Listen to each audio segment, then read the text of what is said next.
Hey gals and guys, this is Michael Ferrari of Cinema to Meep and the Last American Video Store podcast. Welcome to the 23rd bonus Patreon episode. And joining me today, I haven't heard from you in a while, is Erik Threlfall. Welcome back, Erik. Thank you very much. That's right, Erik. Looking forward to visiting the police academy. Not once, not twice, but 7 times. Lucky 7. Or is it lucky? Or unlucky? We'll see. So Erik is from the Hysteria Continues podcast. And what have you been doing lately, Erik? What's going on over there in sunny England? Okay, yes, well, I'm from Dublin, but I've been isolating in England for the last 5 months. So, just my job fortunately allows me to work from home. So there's been no change there, really.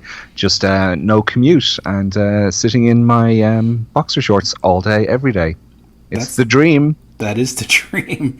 The dream is no pants, as everyone probably knows by now for me. So yeah. I'm glad you're living the no pants lifestyle in sunny England, where you could go to the beaches and enjoy. Don't know about that. But. Oh yeah, that's right. Thank you for joining me on this one. It's fun. We haven't talked about. I can't remember what the last podcast we did together was. But, I'm sure it was about movies. Was it? It wasn't Jaws. No, we've done one since Jaws, haven't we?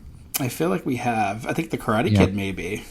Yes, that is probably it. Yeah, the Karate Kid movies. So now we're covering the just as important franchise, the Police Academy movies.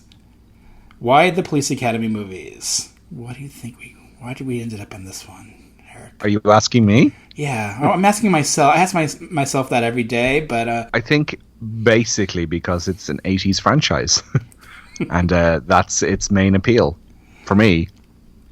That's a good reason. Why not? That's what I say. I've always had a fondness for the Police Academy movies. I'm not sure how well they hold up for most of our listeners, but I think for us, we definitely grew up with them. You know, they were a genre or a series that was born in the 80s. Some say died in the 80s. And so we kind of grew up along with them. There was like one virtually every year in the 80s, at least starting in 1984. And this is at the height of like movie going for me. It was 84 and I'm going to the movies all the time by this point. So it was, what's playing? A Police Academy movie. Gotta go see it. Or I'm not sure how did they make it out over there? Were they theatrical films or on video? I certainly know the first 4 were theatrical. Mm-hmm. I'm pretty sure 5, 6, 7 didn't make it into cinemas over here. But for me personally, I didn't see any of them in the cinema. They're all VHS rentals for me. So they're very much a VHS staple. They were always at the video store.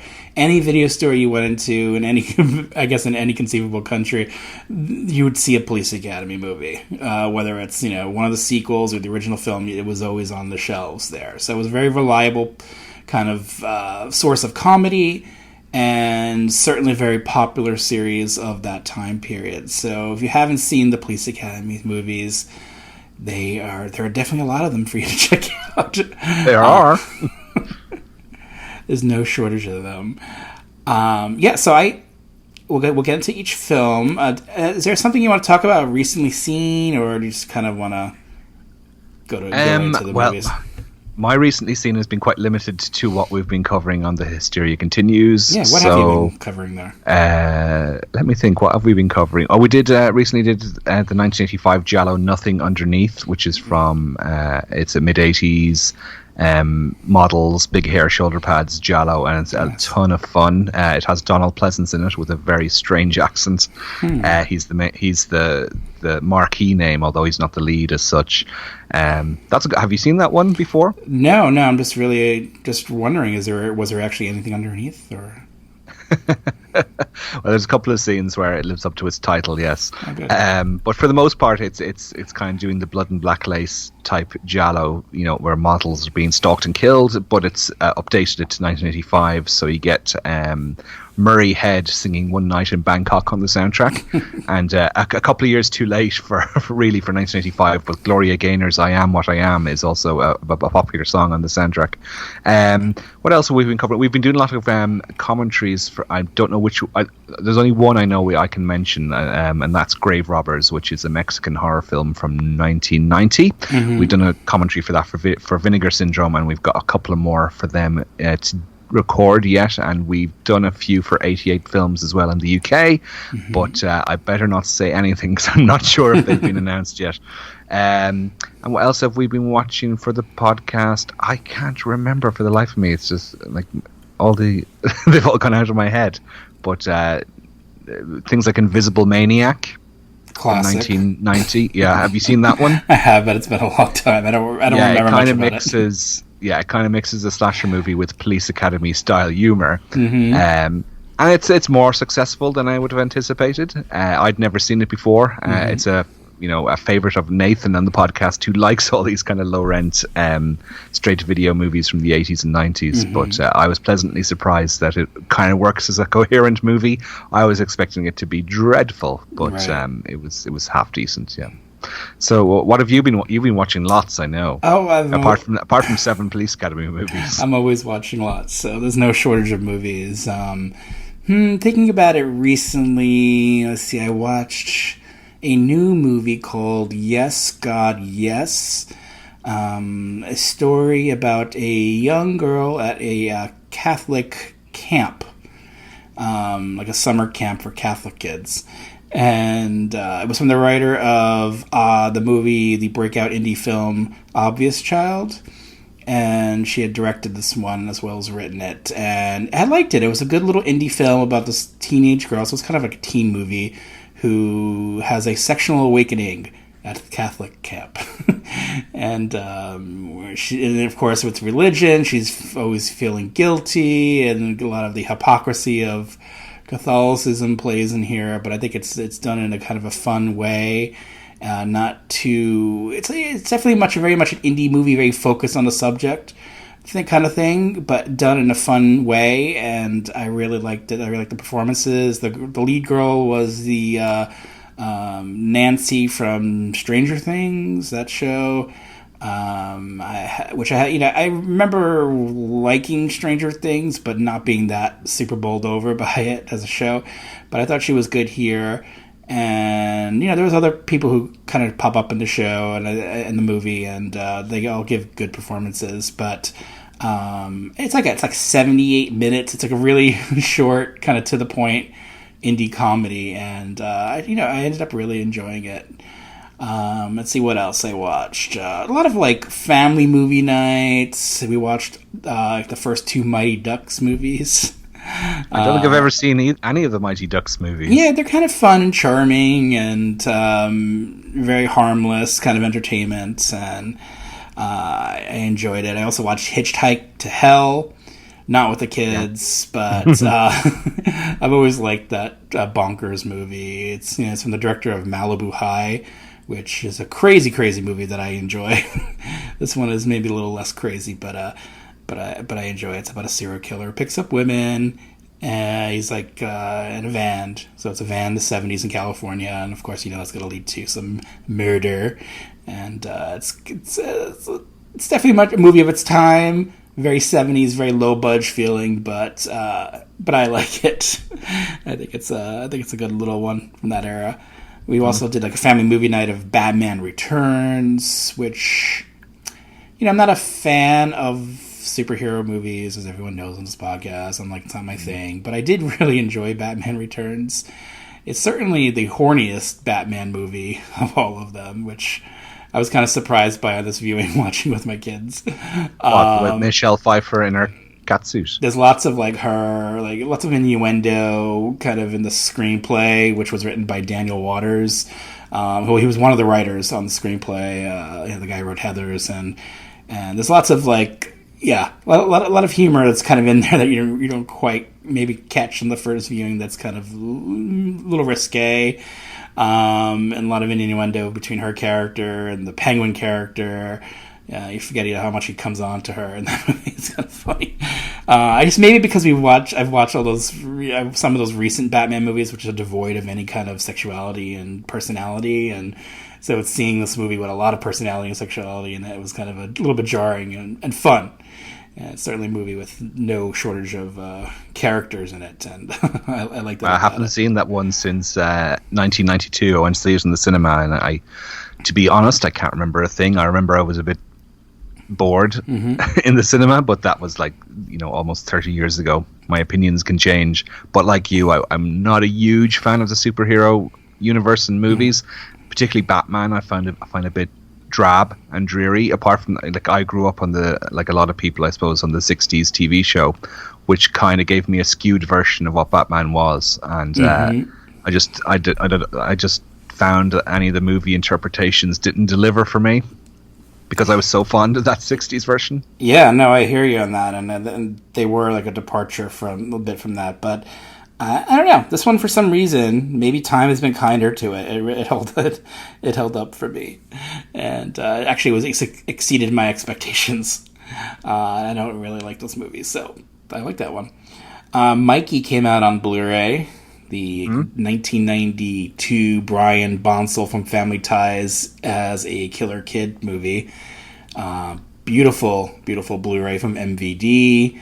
Dived right into the extras, lots of extras in there, a great Blu-ray. And is Brian Bonsall on the extras? He actually is. It's like a Skype interview with him, and as everything is now Skype, right?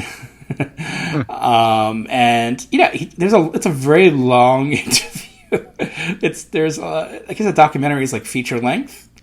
So there are lots of interviews with the people behind the scenes of the movie, including Brian Bonsall. So everything you wanted to know about Mikey, but were afraid to ask, is included on this disc. And I've always been a fan of this film, and I think it's silly. It's like that premise of a killer kid is always a silly premise for me. But for me, this one always stuck out because it's kind of over the top and big and.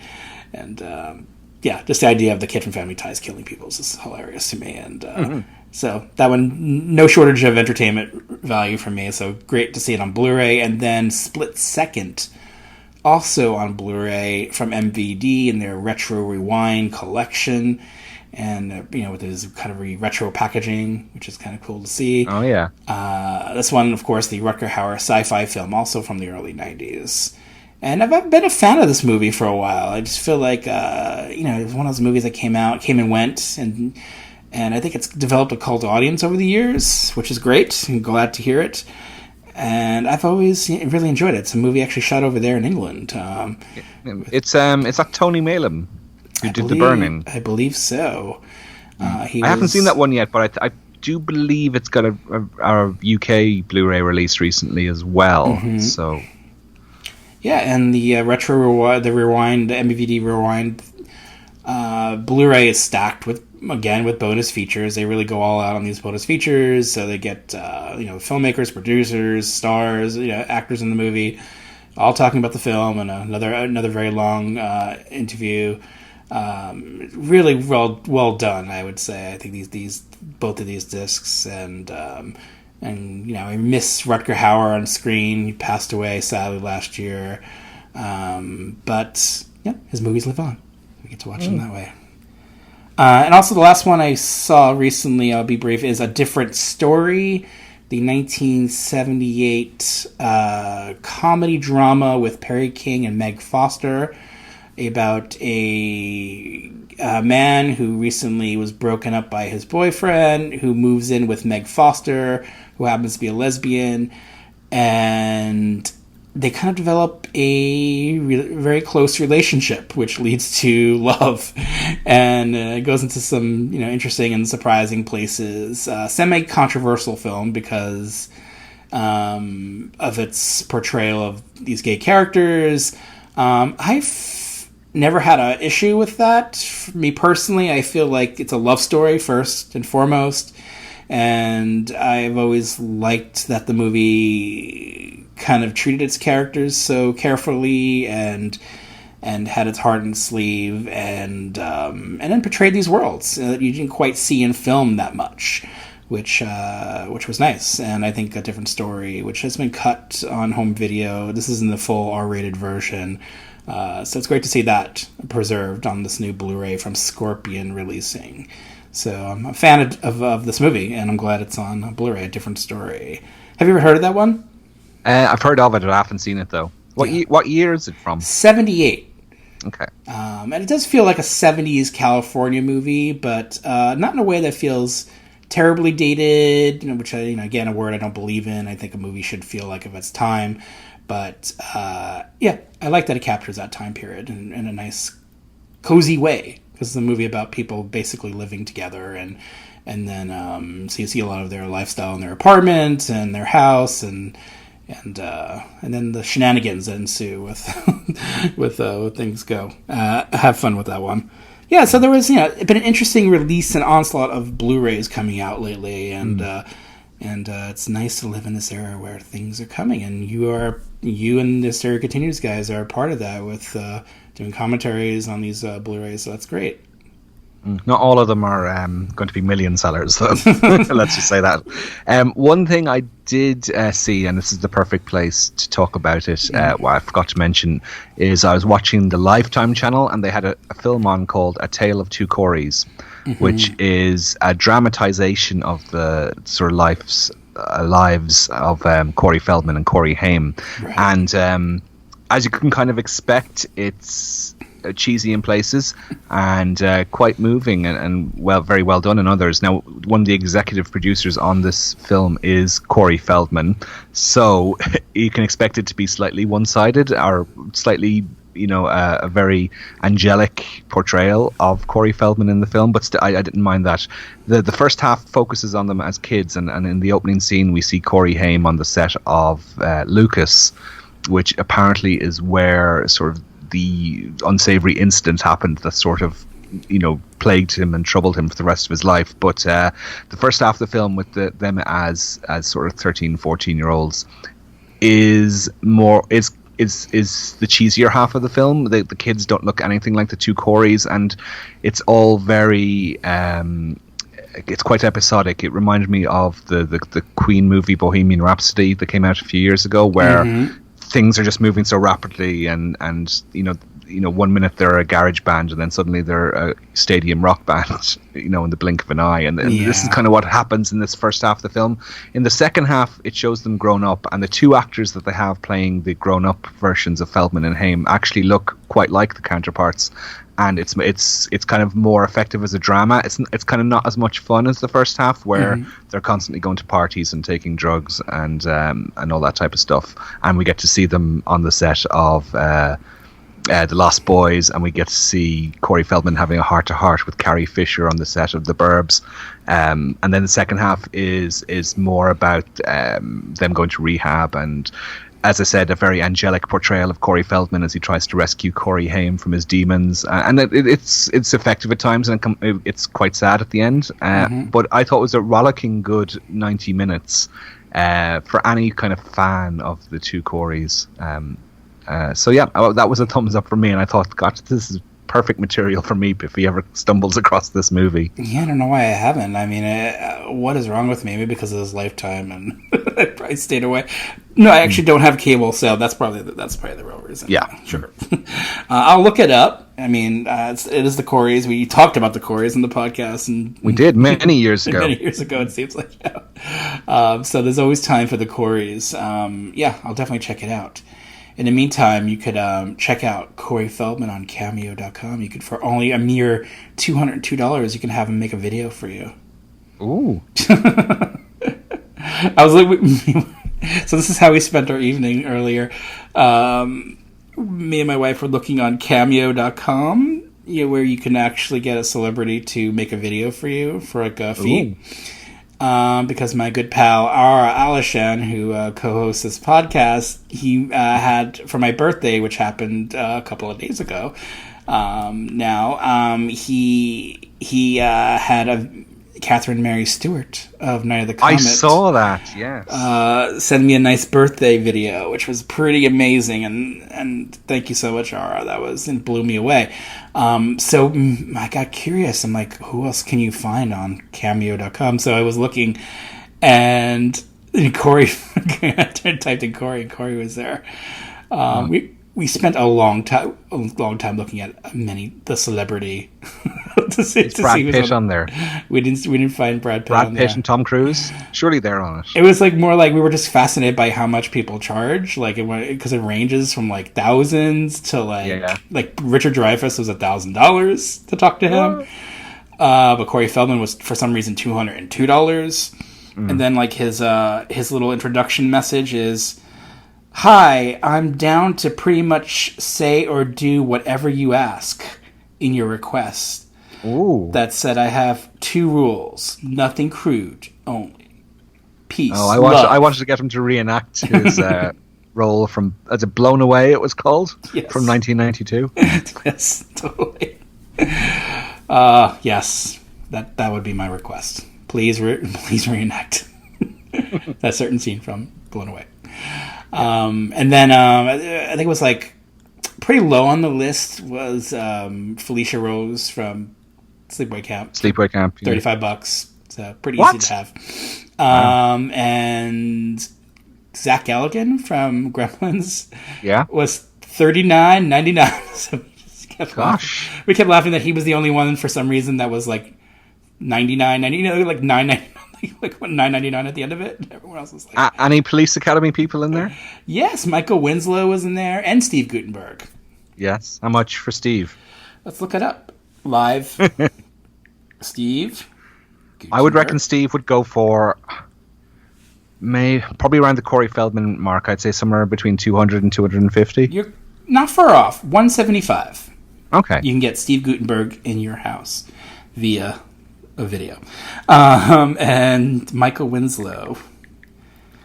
Yeah, well, you'd have to get him to do funny noises. Yes, that would be definitely the advantage. $80. You get some Michael Winslow action. Voice-strumentalist, as he calls himself. So, yes, this brings us to, of course, the Police Academy films. Let's get right into it with the first one. Yep. Police Academy. Where did you get this gun? Mom gave it to me. Mister, I am warning you, Hightower! They're lean. Funny, Roger. Mean. Does the radio bother you? 5. I can turn it down. Obscene. Each and every one of them striving to defend. You make me sick. Thank you, sir. I make everybody sick.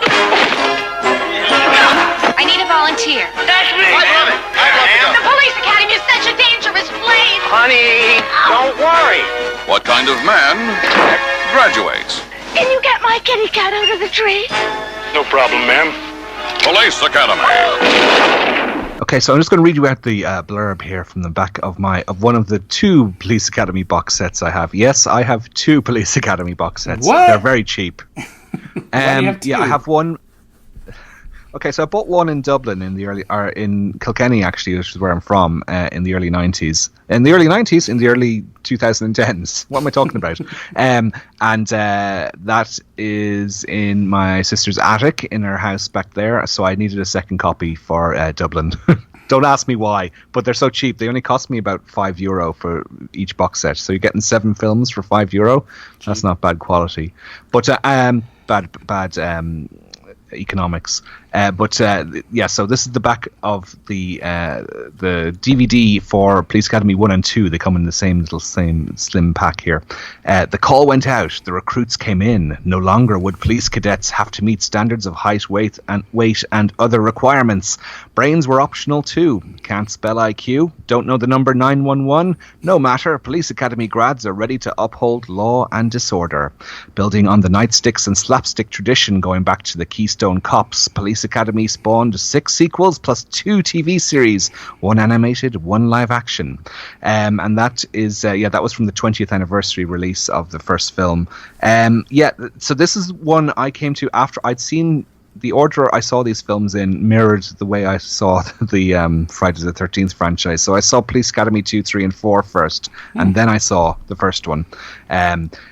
Mainly because I suppose at the stage when they were coming out in VHS, we didn't have a video machine in our house. I had to rely on friends and neighbors, so they dictated what order I saw Police Academy in. So I saw 2, 3, 4, and then 1. So this one is probably as close as you're going to get to what you would call a regular conventional movie. It's certainly less episodic than the sequels turned out to be, and the first thing that you hear on screen is that triumphant, iconic music which opens all of the Police Academy films, and I don't know. I don't know about you, Meep, but it kind of sends a shiver up my spine, a sort of nostalgic shiver up my spine when I hear that music. It's a great. I just think it's a great theme for them to have. The humor in Police Academy 1 is, I suppose you could call it quite lowbrow. I don't think it's that crude. It's not going in full on into the sort of Porky's type humor. It sort of slightly touches on that. It's quite childish in places, but it's not that explicit, I suppose is the word I'm looking for. It's not just all about boobs and people trying to get laid. It's fun though. It's so 80s looking back on it now, and that's one of the wonderful things. I mean, there's nothing in the world more 80s than Steve Guttenberg in his really short t-shirt that says "one in the oven," and that t-shirt took so much focus away. I never even realized he was wearing a pair of cut-off denim hot pants as well as that t-shirt. And he's listening to Frankie Goes to Hollywood's Relax on his boombox. I mean, he is the 80s in that scene. One of the things as well, looking back, and the film may cause a few people to wince because there are some there's use of language and racial stereotyping in the film that might be greeted with lots of hashtag cancelled requests from certain people. I don't think it doesn't. I mean, it makes a point of saying that anybody who uses that type of language is to be ridiculed. Mm-hmm. So certainly the two racist characters in this get their comeuppance, courtesy of having their car tipped over. So that's the Banks and Copeland character, who are the kind of these, I suppose you could call them almost neo-Nazi characters, but I suppose they're not that extreme. The other thing that might cause controversy, and you were talking about the depiction of gay characters in that film with Meg Foster, is the depiction of the gay bar, the Blue Oyster, which I think is great fun, but it's certainly not very 2020. It kind of it seems to insinuate that all gay bars are kind of fetish based and have mustachioed men who prey on poor defenseless straight guys, and they're kind of lecherous and monstrous, and they hunt in packs. But I think I think that the filmmakers know they're going over the top with it. I don't think they intend it to be a stereotype as such. As for the characters in the Police Academy film, Mahoney, of course, always stands out. I think Steve Guttenberg is great. I like his sort of laid-back, confident, sarcastic character. I think he's a very likable lead in the film. And I like the kind of cartoonish relationship he has with Captain Harris, who their relationship always reminds me of Wile E. Coyote and Roadrunner, because Mahoney is always setting up, Acme-like traps for Harris, or in 2 and 3 for Captain Mauser. So things like what does he do in the first one? What's the thing with the megaphone? Oh, right, yes. So yeah, he super glues the megaphone to his mouth. Is that the one? Yeah. I get confused as to what prank is in what movie. I know it. When you watch them all back to back, it's like, what? I know. I like Hooks as well, with her squeaky voice. I think she's very likable. Hightower, I think Bubba Smith has he's not, obviously he's from a sporting background and his acting is, I suppose, kind of wooden. I think he's okay though. Commandant Lassard reminds me of an elderly Ralph Wiggum from The Simpsons, with his sort of random non sequiturs. Tackleberry is the one I've never really liked that much in the Police Academy series. His character has just the one gag, and that is that he's obsessed with guns. And like Jamie Lee Curtis in Halloween 2018. There you go. Wow, I never saw the connection. Have they acknowledged the Police Academy influence in Halloween? They must. Yeah. Yeah. But I mean, I've nothing against the actor or him or anything, but I don't think Tackleberry made me laugh once across all 7 films. Probably just me. I mean, you suppose you can't like all the characters. I mean, there is. This is certainly a problem in later films. There's probably too many characters to try and cram into the movie, so they kind of get pushed to the background. Lots of laughs to be had in this one. I'm not ashamed to say that I chuckled quite a lot when Harris is thrown from his motorcycle and ends up going headfirst up a horse's arse, which is kind of fun. The BJ on the podium, iconic scene, yes. Also, the one thing I should probably mention at this stage is I absolutely love the original theatrical poster art for all of the Police Academy films. Yeah. It's a style of advertising that's just not used anymore, and I mean it was very prevalent not just with Police Academy, but there were actually a lot of films that were like something Academy, Vice Academy, is there Mortuary Academy or something like that, and they all had this stylized cartoon, well not cartoon, just illustrated I suppose montage of all the characters in various scenarios for each, and it gave the films kind of a uniformity as well. Now unfortunately this DVD box set I have here has newly realized 2012 art, I think, or 2014, which on this Region 2 release is yellow. Police Academy is written not in the normal font, but in do you know the one I mean? I have that the box set as well. Yeah, and it has a silhouette silhouette of a cop standing beside a cop car, and that's it. It's the same for each one. Yep. And it's like, no, use the original art. It's fantastic. It's absolutely like the discs themselves. Let me just open it up and see. Yeah, the discs themselves have the original art on them. Nice. But yeah, it's a shame because I thought that they were really, really great. And anytime they showed up in magazines back in the 80s, that would always entice me. It makes the films look terrific fun. I think that poster art. But I think this is the strongest movie. If you look in any of the movie guides like Leonard Maltin or any of that, this is the only one that gets anywhere above bomb or 1 star. I think he gave this one 2.5, and it stands out as being a quote, and this is not to diminish the appeal of the sequels, but it's the quote most film like of the series. And it so like I won't spoil what I think of the sequels. I think this is the strongest of the films. But so what are your thoughts on the original 1984? I'm assuming you saw this in the theaters. I saw a lot of these in the theater, guys. They were just easy to watch. I mean, back then, like Police Academy movies, no one thought twice. Like, go see open Police Academy movie. Sure, why not? All right, I'll get to how I saw it in the theater in a little bit, but I was a big fan of this movie from the beginning. I thought it was really, really funny when I first saw it in the theater. And it had a lot of raunchy humor that was definitely getting very popular at the time, and certainly popularized because of Porky's, which this movie does emulate a bit for several reasons. I think it was, of course, the big hit in '82, and then there's there's no surprise that 2 years later there's going to be a lot of movies kind of like Porky's and that kind of do that kind of humor, and this one kind of goes off and it's a little bit its own thing as well. Kim Cattrall from Porky's is in this movie. So there's a lot of they were definitely trying to copy a formula a little bit and then also create their own as well.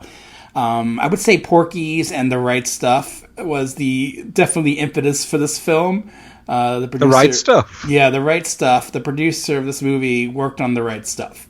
Yeah, and the guy but Paul that's where the connections end, surely. Paul Maslowski, yeah, he claims that the right stuff, working on that movie, that's how he got the idea for Police Academy. A group of people who come together to and their profession, right? And in case a group of astronauts here, a group of police officers, but of course making it pretty zany and wacky, which obviously the right stuff is nothing like. But it fills a need for that kind of silly humor, especially as kids in the 80s, and it does it really well. There's a lot of risque humor in this one because this is the only R-rated version of the Police Academy movies. So there's a lot more sexual stuff in here. You have porn star Georgina Spelvin playing the hooker who gives that BJ to Mr. Commandant Lossard in that very, very famous scene. And the devil and Miss Jones herself in this movie, and you get a lot of that kind of humor, but also a lot of very silly, playful stuff that would be fine for like a teenager. I was 9, of course, when I saw this movie, so it was certainly some things are eye opening. There is definitely gratuitous nudity thrown in here when they could. Lots of shower scenes, so definitely going back to Porky's. A funny scene where it pans over to the.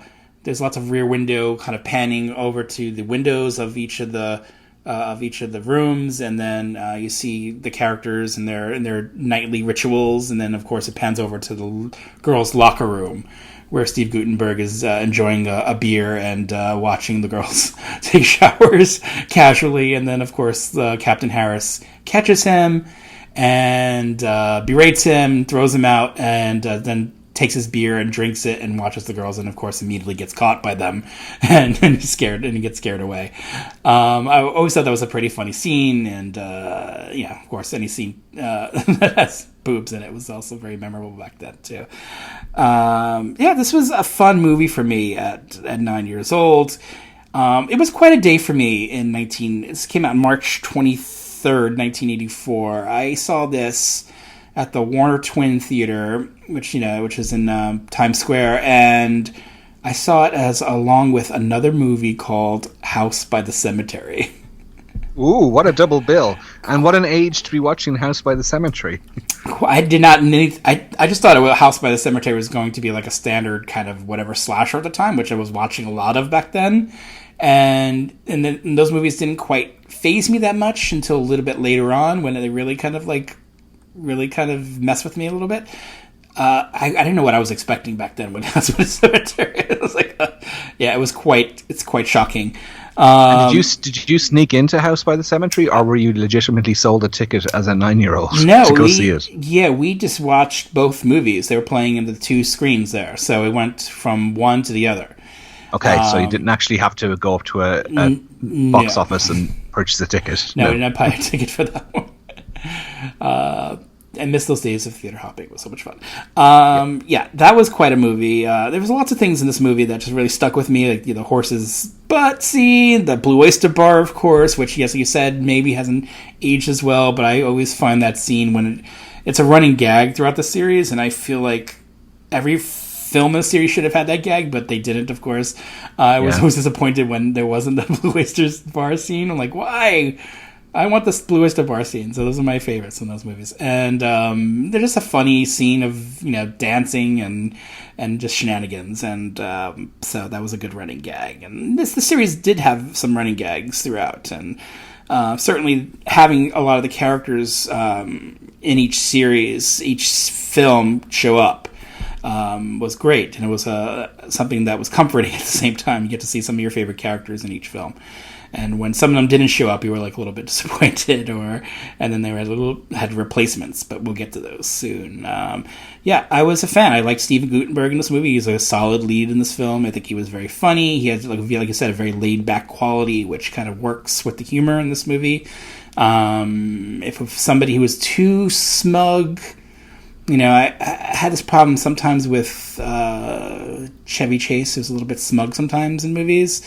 So if it was someone who was a little bit more smug and not very, I don't know, someone just didn't come across as very nice, I think it would have been as fun. But I think Steve Guttenberg generally came across as a fun, loving guy and like a decent person. And so it was a fun character to watch. But I think his relationship that he has with the Michael Winslow character is Laravel Jones is a great through line through this the first 4 films, and I like seeing that relationship blossom. And it starts here.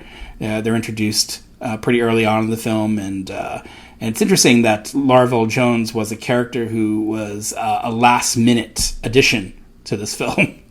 As it turns out, that was part of my trivia. Is he was discovered pretty late in the casting process, and they kind of added him to the movie based on his comedy routine that he was doing at the time. And thinking about the series without Laravel Jones, I'm not sure I would appreciate it as much, to be honest. I think he certainly is one of the most iconic parts of it, and he was in all 7. He's used so well in this film, and like he is definitely an MVP for me. So I can't imagine a movie without him. So I'm so glad they found him. So glad they added him in, and of course his unique talents, his unique sound effects talents, really add a lot to the humor in this film. And certainly one of my favorite characters. I like everybody. I like Hooks with her quiet demeanor, and who's kind of I guess Captain Harris is often trying to exploit her soft, tender side, and Hightower is, Bubba Smith is an imposing presence, and I do kind of like his character because I like that he has this complicated past with like him being a florist. I liked that touch. That was fun. And actually was like, why doesn't he stay a florist? So like he seems actually like, that's like a legitimate like job. Like you could just be a florist. Like you have your own florist. Like have your own flower shop. Why not? It seems to suit him more somehow in this movie. So when he does join them again at the end, I'm like, oh, I don't know. Maybe he should have said florist because that seemed to be like a peaceful job for him. I love Lassard. I mean, Lassard is like a buffoon. He's prone to accidents. But he's always there with a smile, oblivious to everything, and that's kind of what is funny about his character. He's so consistent throughout the series. He's always the same, and I love the consistency of his character. I like G.W. Bailey as Harris, really. I think he's really funny in this movie, and in the installments where he doesn't show up, I'm like disappointed. I'm like, where's Harris? I mean, Harris is I want Harris. And then it has other characters like we'll get to them as they go. They're maybe a little less memorable, but like some of the other ones that are set up, like Fackler and so on. But I'm a big fan of the first movie. Paul Maslansky produced several films throughout his career. Raw Meat was one of his early films. That horror Donald movie, Pleasance movie, Donald Pleasance horror movie. Damnation Alley, Ruckus with Linda Blair was a fun little First Blood-like movie that came out before First Blood. Return to Oz. He was a producer on that. He, I guess, around the time when the Police Academy movies started fizzling, he did Ski Patrol. He tried to restart his career with that. I don't think that kind of worked. And he also did Cop and a Half, which definitely did not work. Is that Burt Reynolds? Yeah. And I think there was a sequel to it, like a direct-to-video sequel, which is scary to me. The writers, Neil Israel, first off, he wrote Bachelor Party from 1984 as well, which he directed, and Moving Violations in 1985, which he also directed. Yep. Two really super fun movies, similar comedy. Moving Violations is very similar to a Police Academy film. Yeah, I think both of them have a similar sense of humor. Moving Violations definitely is them trying to definitely capitalize on doing another kind of Police Academy-like movie, but I happen to have a soft spot for that one too. Me too. Yeah, and he wrote Real Genius, which I love, and but I think a lot of that might be contributed to Martha Coolidge. But yeah, and he directed, like I said, Bachelor Party, He did Combat High, which was like a teen TV movie, which I remember being fond of at the time, with Keith Gordon. Keith Gordon, yes. And he did Breaking the Rules from the early 90s. I remember like a kind of buddy movie with a few people like Jason Bateman. That was decent. And Surf Ninjas, which probably ended his theatrical career. And he also directed episodes of the TV versions of Fast Times and Clueless. I think he had a connection to Amy Heckerling because he also wrote one of the Look Who's Talking movies. Pat Proft, which was the co-writer, he also, he did some of those other movies that I mentioned. He also did the Star Wars Holiday Special. Oh, famous. Yes, quite famous. He wrote The Lucky Stiff, which was a movie that Anthony Perkins directed. I think his second film that he directed. The Naked Guns, the Hot Shots movies, the scary movies. So, yeah, you can see like the template for some of those movies in a movie like this, like that kind of humor. Was definitely something that would later be used a lot in movies, especially in the late 80s and 90s. Hugh Wilson, the director, he made several films. He was best known for being the creator of WKRP in Cincinnati, which I watched in that time period, but I don't remember as much these days. But when we get to part 2, there's a connection there. And then he also directed some other movies like Burglar, which actually starred Bobcat Goldthwait and G.W. Bailey. Have you ever seen that one? I have, not in a while. Yeah. But, yeah, I was a big fan of Whoopi Goldberg back then when she was doing comedy. And yeah, I'm a fan of that movie. I think it's really funny. I always loved the Whoopi Goldberg vehicles of the 80s and 90s. And having her along with G.W. Bailey and Bobcat was like having two movies, having a burglar Whoopi movie and a Police Academy movie at the same time. He also did Blast from the Past. I think it was from the 90s with Encino Man. What's his name? And Alicia Silverstone. And Brendan Fraser. Brendan Fraser. And he had a big hit in the 90s with First Wives Club. Sadly, since passed away. I have a First Wives Club mug in my apartment. Oh, yeah. It was a promo gift from whatever the film company was, Warner's or whoever released it. That's an interesting prop to have. Very cool. All right, so that's the first movie, and there's a lot to love there, and but of course it was a hit. It made a good amount of money at the box office. It brought in $81 million at the 1984 box office, which is pretty big. Another like $150 million worldwide on a $4 million budget. So that was a huge hit. So that meant sequel. And just 1 year later, we got this one. Lock your doors. Activate the dog. Stand up the man. Stretch the wire, because they've taken to the streets. They're the graduates of Police Academy, turned loose on their first assignment. You gotta build a trust between you and the people, and they'll respect you. They're armed. Now look, I'm serious. And they're dangerous. Oh, I'm sorry. Mahoney. You have the right to sing the blues. You have the right to cable TV. It's a nice piece. Tackleberry. I was referring to your sidearm. Hightower. Yo, sir. Jones. Hooks. Oh, dirtbag! Captain Lassard. Commandant Lassard. And the lovable Lieutenant Mauser. It's Captain Mauser. Last year, they were in training. Time to deploy for school. I'll go when I'm ready. You're ready now, mister. This year, they're in charge. Police Academy, their first assignment. Okay, that's the trailer for Police Academy 2, their first assignment. Yes, so this came out almost exactly a year later, March 29th, 1985. And I saw it in the theater. I saw this again fittingly with another movie that was another series at the time, Porky's Revenge. was playing along with that in the Criterion Center, and I saw this movie and I liked it, but I don't know, something about it was a little off for me. Seeing it, I didn't laugh as much. And then when it came to home video, I watched it more, and I think it played on TV a lot. I feel like part 2, for some reason, played all the time on TV. I don't know what it was. And I just didn't quite ever get into it as much. I don't know what it was. I think it was a little bit off. It didn't have the same director. This is Jerry Paris doing this one.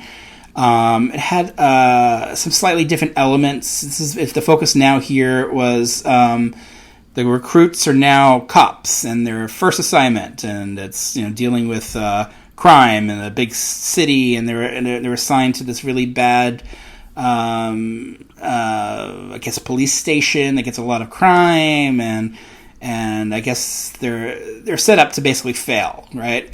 And so which is a good plot. I mean, it's like you want to root for them. They're the underdogs, and so they're set up to fail by the characters in the film. In this case, it's not Captain Harris. It's a whole other character. What's his name? Mauser. Yeah.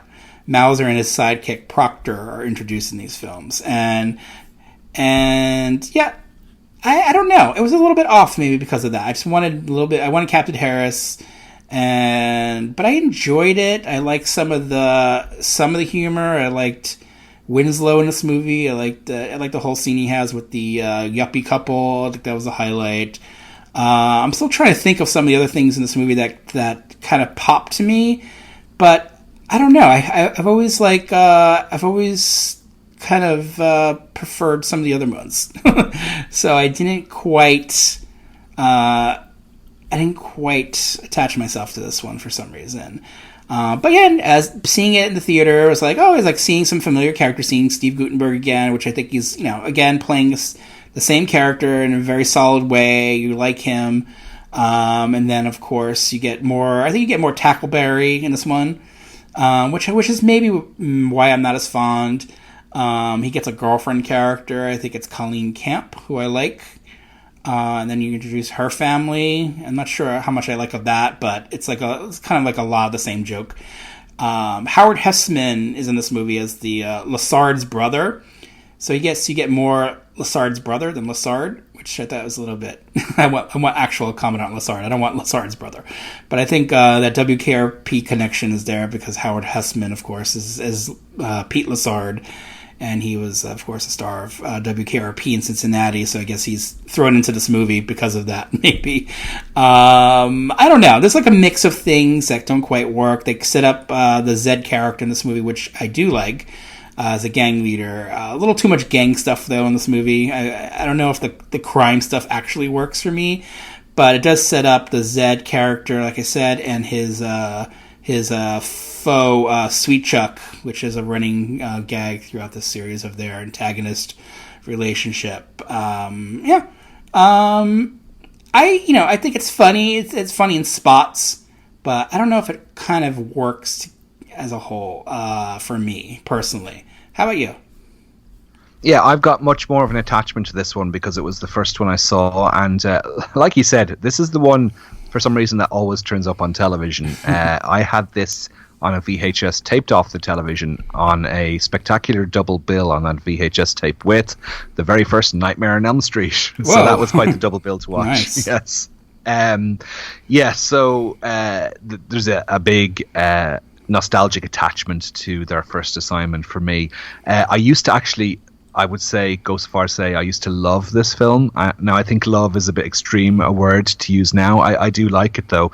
It kind of sets up the formula for the future entries in the series, which is, the bare minimum of setup. In this case, it's Commandant Lassard Commandant Lassard's brother has 30 days to clean up his precinct, and he asks, Commandant Lassard for a bunch of recruits to help him out. Hence their first assignment.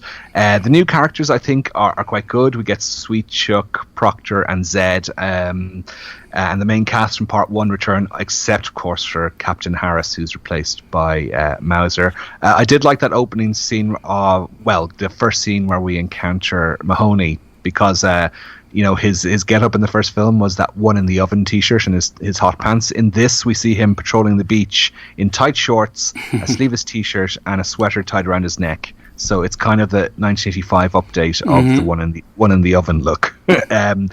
As you were saying, outside of Mahoney, the main draw for me in this film is Zed, Bobcat Goldthwait. Now, I neglected to mention about part one that I always assumed that Michael Winslow's special effects were just dubbed over after the fact. This was pre-internet, so I just assumed he can't do those sound effects. That has to be done with a sound effects machine in the post-production process. But on the flip side of that, I always assumed that Bobcat Goldthwait really had this voice that he uses in the Police Academy films, because I think it might be Burglar, but there's one other film that I saw around this time that he was in that was not Police Academy, and he uses the same voice, and I thought, oh my god, he must have some disability, the poor man.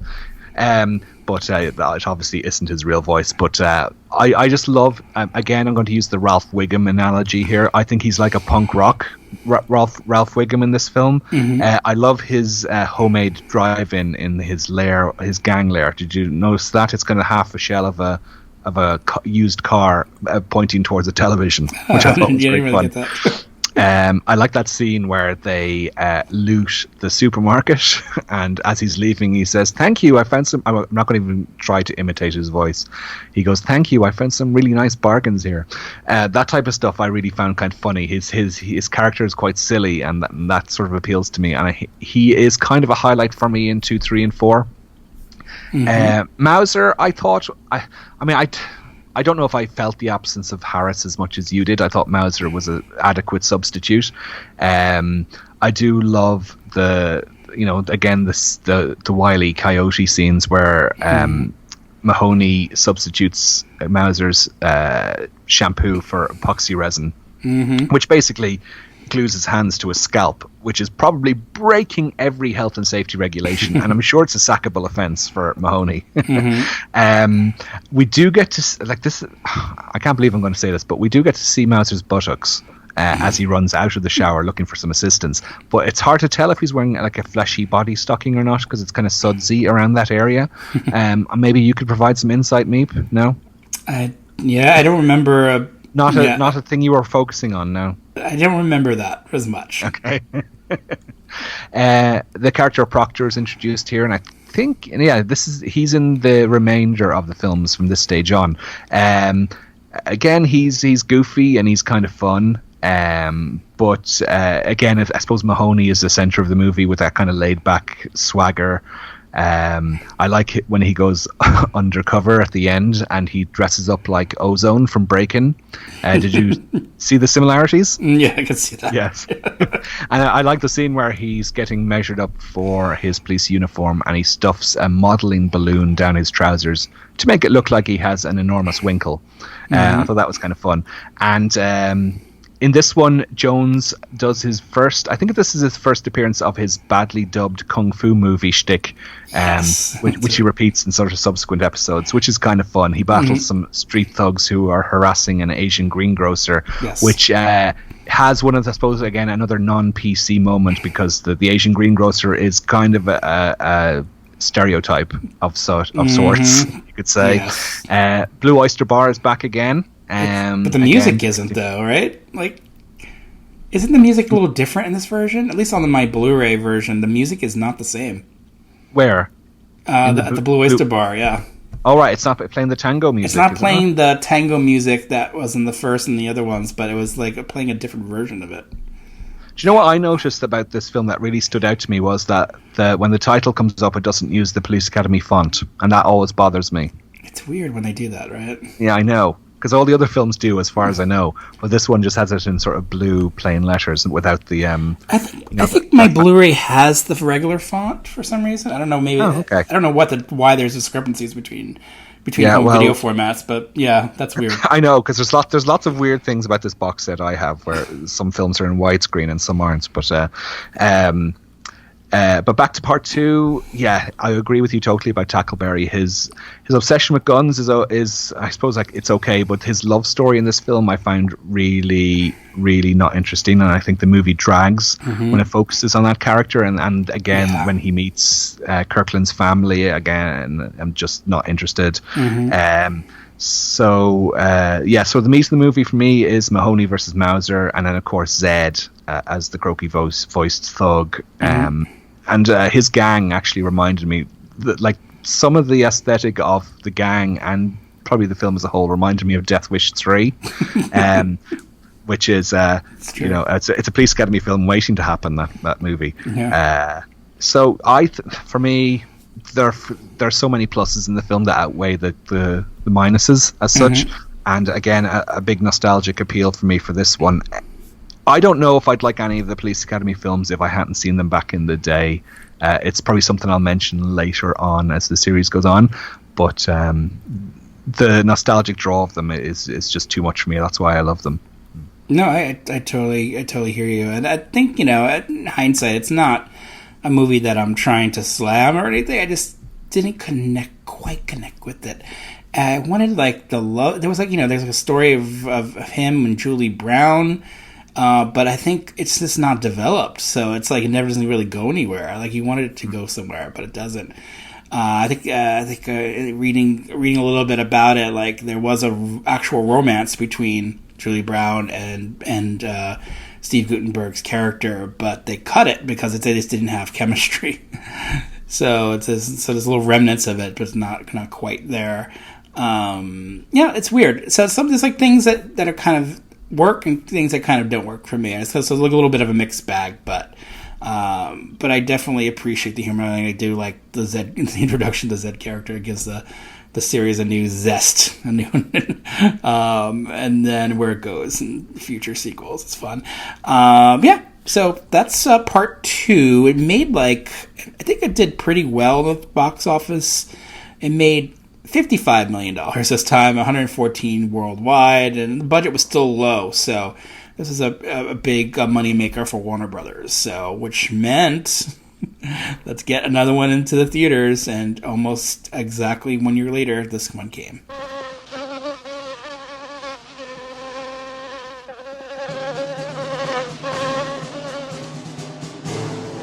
Police Academy 3. Got it.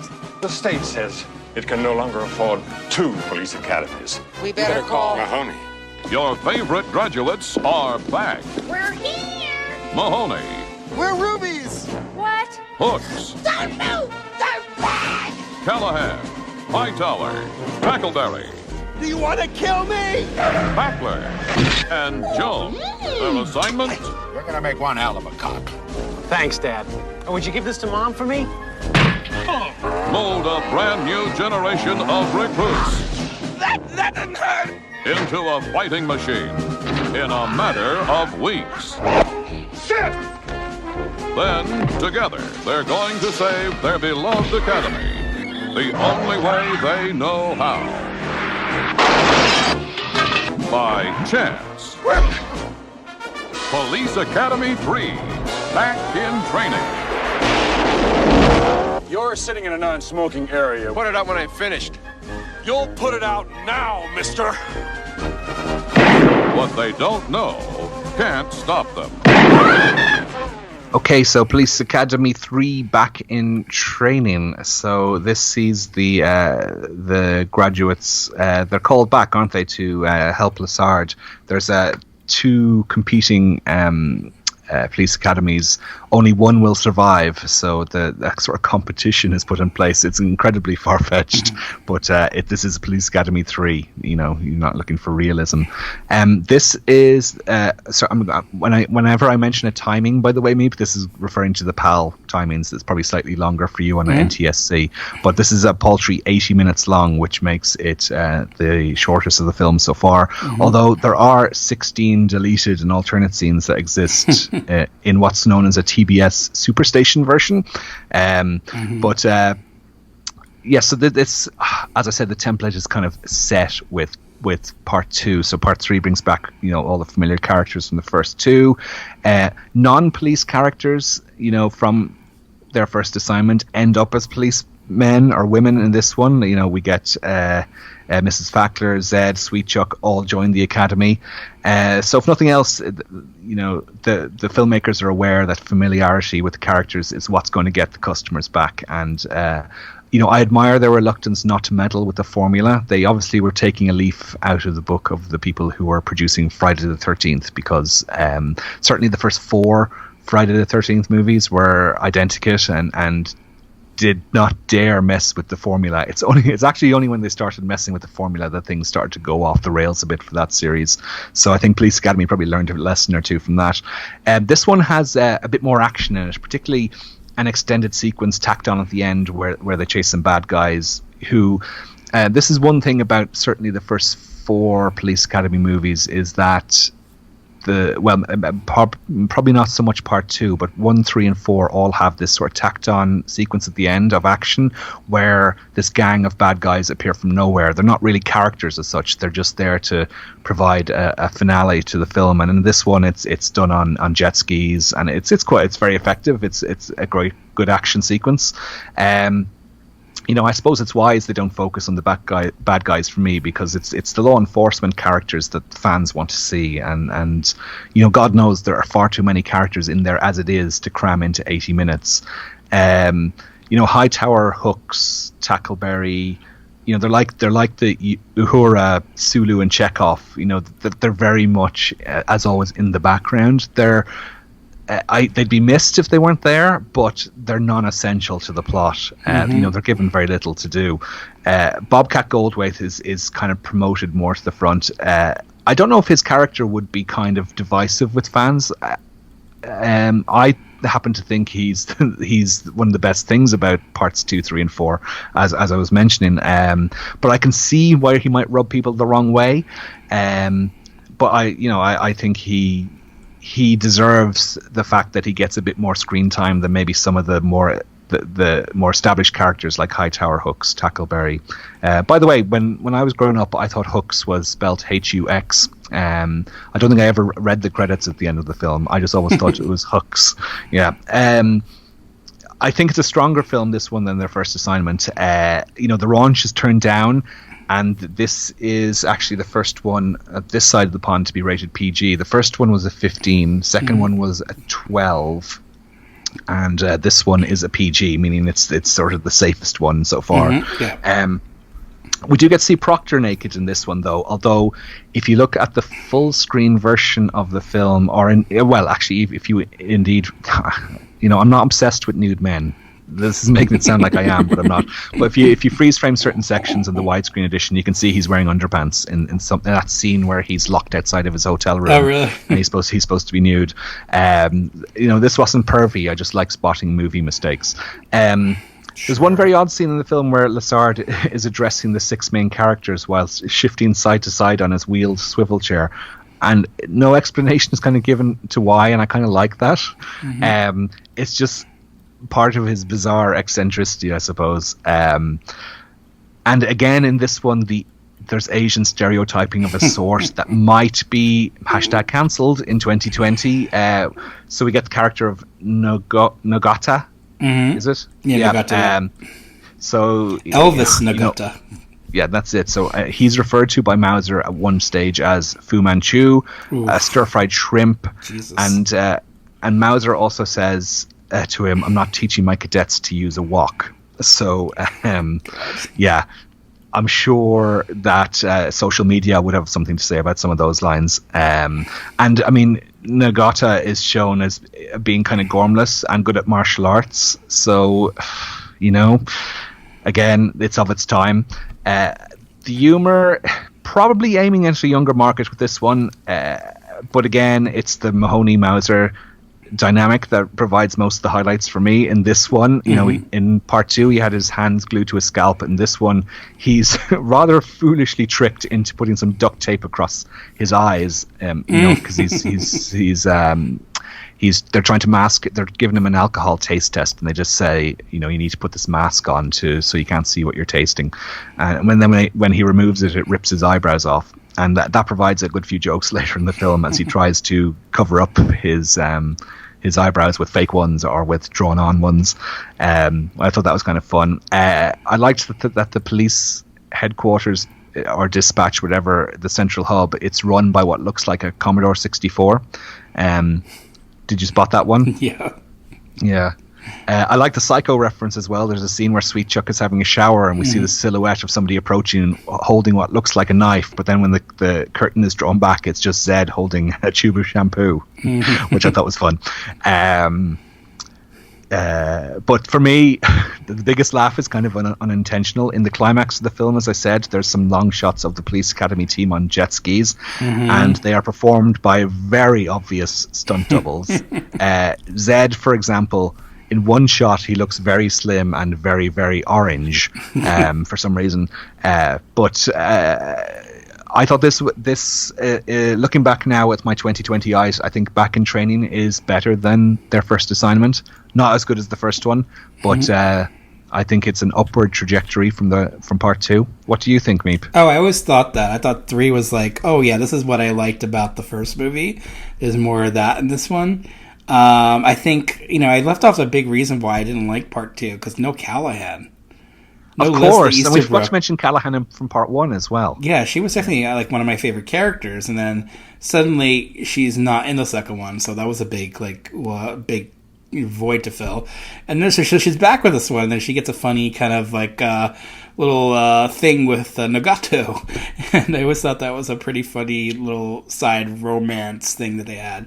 Like, she was very impressed with his martial arts skills, and that turned her on, and so they had a thing between the two of them, and so yeah, I love that element of the movie. I like the idea of the addition of water sports. I think this is from here on out. There's like a thing in each of these movies, like they have to add an additional like elements like water sports or skateboarding or whatever it is, and this one, water sports. And yeah, it's a little bit more of that for me, and I think Mauser for me is the stuff with Mauser is funnier to me in this one. So it kind of gels, and maybe as a character in the series, like I could finally relax and enjoy like this edition of Mauser, like not be upset that they replaced GW Belly, whatever. And I like the prank with the eyebrows. I thought it was really funny, and I think they do a good job with that, and mining humor from stupid things like that. And then Zed joining the idea of Zed joining the force was really funny, and just I guess maybe being back at the academy, maybe that was like the magic of part 3. Part 2 was filmed like in LA, and so they could have like a cityscape kind of feel. So it wasn't really. And the first one was shot in Canada to get that feel of the academy, which is where they filmed that stuff. And this was a return to that. And so it was like coming home for me.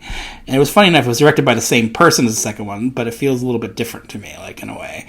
And you also get the return of Georgina Spelvin in a running, and that joke comes back in this one, which I thought was funny. So like I like that there was a continuity in the series to this point, and I guess it helped that these movies were filmed like once a year, like one a year, right? So you can do that continuity, and you'll remember things from the previous films, because then when they do callbacks, and so I had a lot of fun watching this in the theater, and thinking, okay, yeah, this is what I liked about the first movie, though it's slightly, like you said, it's definitely toned down. It's definitely made for a 10-year-old at this point. Me, although there's some like slightly risque stuff in it, but nothing a kid couldn't handle. And but yeah, there I was in a theater, 10 years old, watching this movie, and like totally laughing and enjoying it, and having fun. And there's some stereotypes in there, like you mentioned, and they're not. Yeah, they haven't aged well. A lot of these stereotypes in these movies haven't aged well, but they are of their time, and so take them as you will. But I did enjoy having Nagato as a character in this film. I remember him fondly from Revenge of the Nerds, and I really liked that character in Revenge of the Nerds, and having him here playing a very similar character was a welcome addition to me.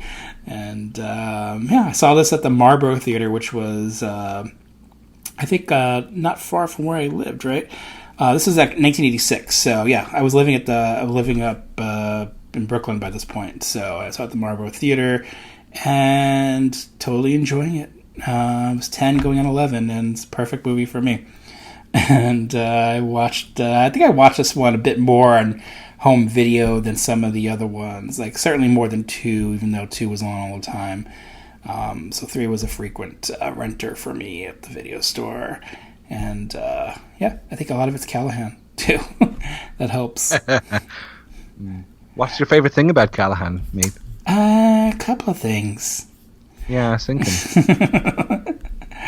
I like her obsession with playing by the rules. Sure, that's it.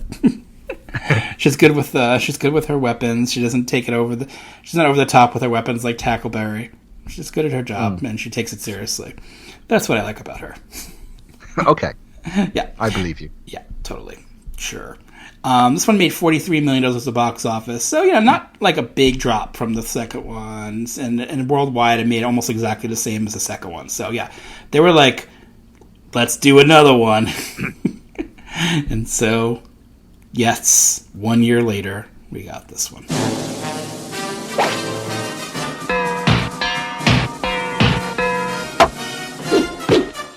Those talented graduates are back in Police Academy. I want to welcome all of you to Citizens on Patrol. Citizens on Patrol. The Police Academy has offered to train you citizens You just don't think I'm fast enough anymore, do you? to better protect yourselves. Do we get to pack heat? Attention all cars, attention all cars. Mahoney, Gee, I love saying that. Jones, Hightower, Sweet Chuck, Zed, and Tackleberry. Please! Good idea.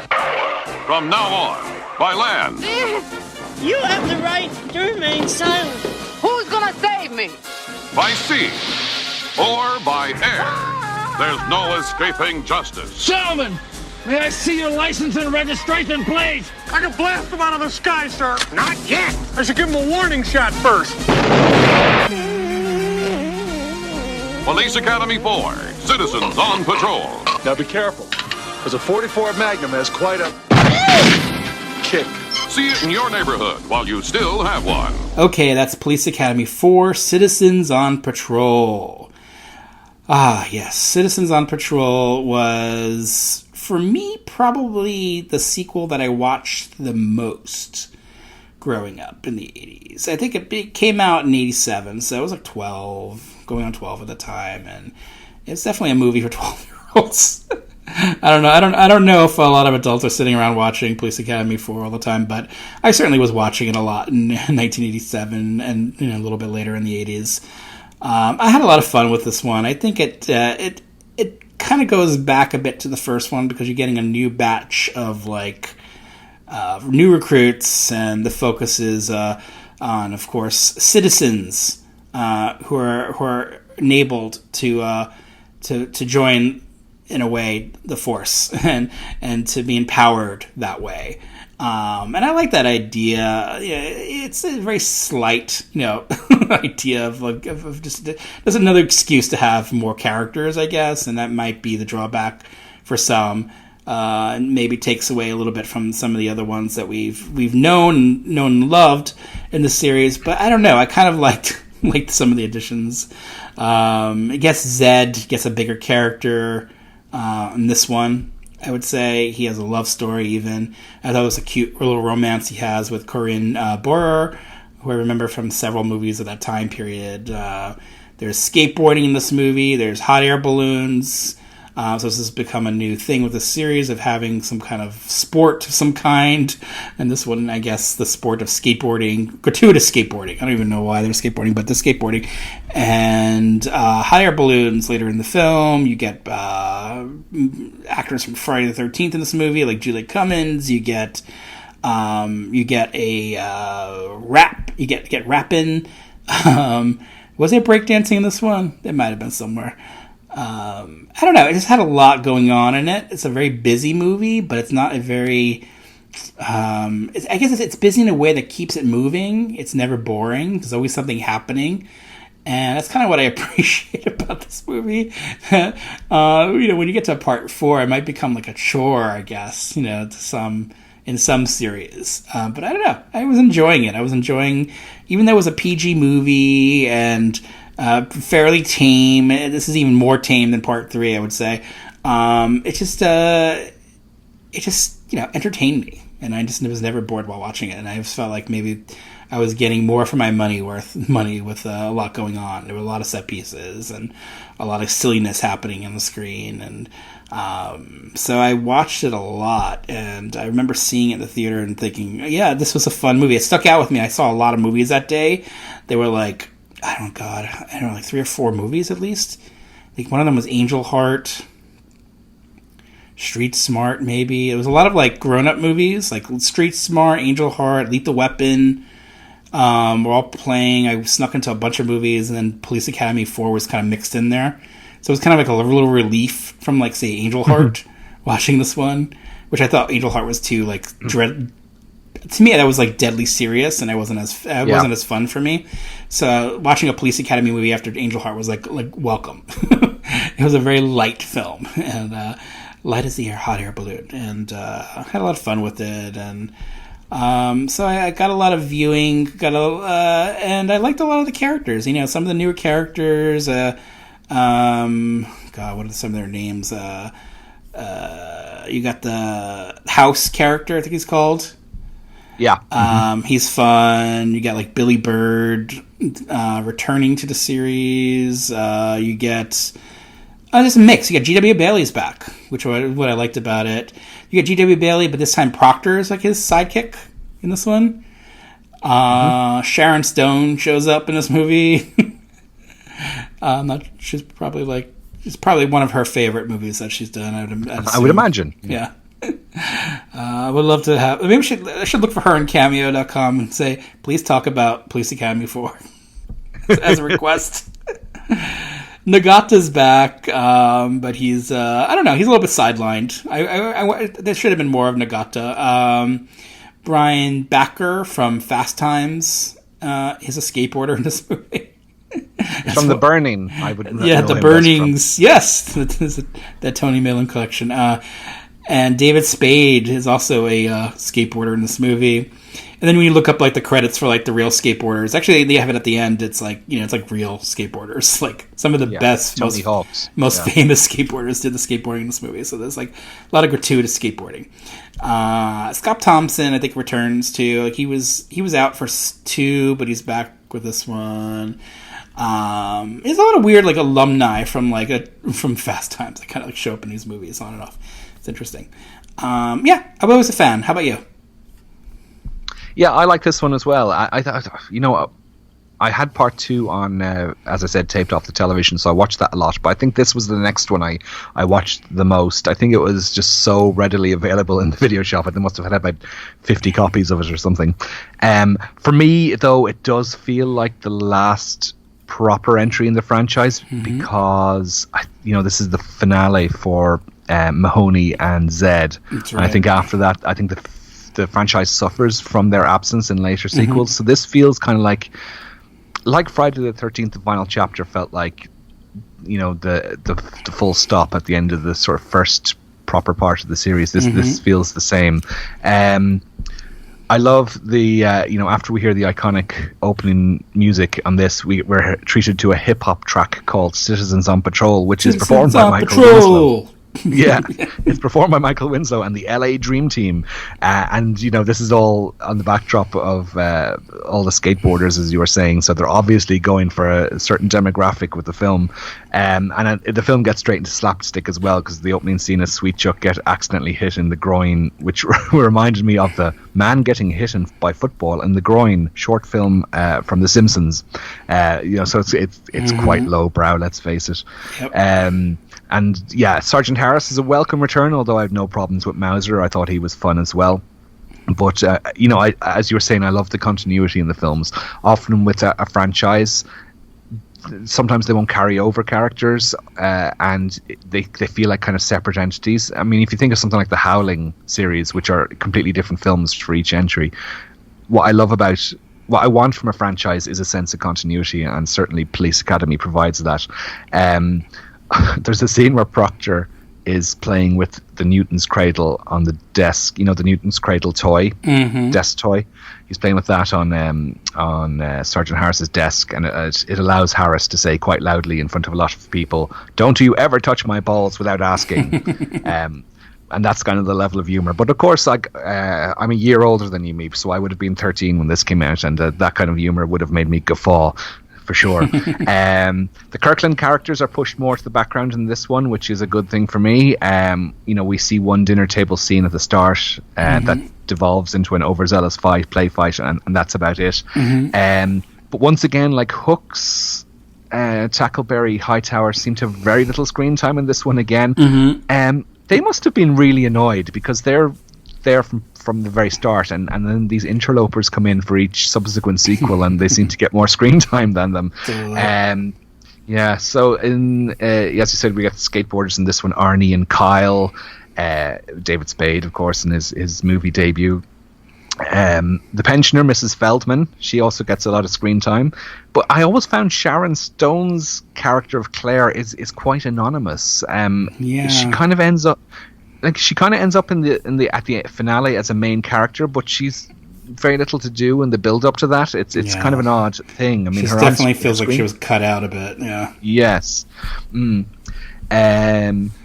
There's a childish nostalgia to a lot of this thing. I'm sure that one of your favorite scenes, Meep, is where Leslie Easterbrook is pretending to be a drowning victim in the pool whilst training the new recruits. Yes. Yeah. That's my favorite. And she emerges from the water with her wet t-shirt, no bra, and she says, "Now, who's going to save me?" And then all the male recruits dive into the swimming pool at the same time.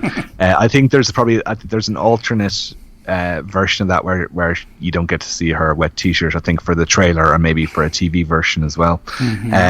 Proctor on the Portaloo. Do you call them Portaloos over there? I think we call them what do we call those, like porters? Temporary toilets, what you call them, whatever you want to call them. We call them Portaloos over here. It's the kind of toilet you'd have in a building site, where he's casually reading his Archie comic, and unbeknownst to him, he's lifted by crane into the middle of a football ground in the middle of a game, and the pranksters then lift the exterior of the Portaloo, revealing the pooping policeman to all and sundry. I thought that was, I mean, it's not going to win any Oscars, but it made me laugh. Does make me laugh too. The Blue Oyster makes its appearance here again, but it seems very shoehorned in because Harris and Proctor are tricked into thinking it's a salad bar for some reason. What a salad bar would be doing down a sleazy dark alley, I don't know. What's the prank here in this one? It's Harris has his deodorant substituted for mace. Again, surely a sackable offence, Mahoney. How are you still employed? If I tried this in my workplace, I'm pretty sure I'd be given my cards fairly promptly.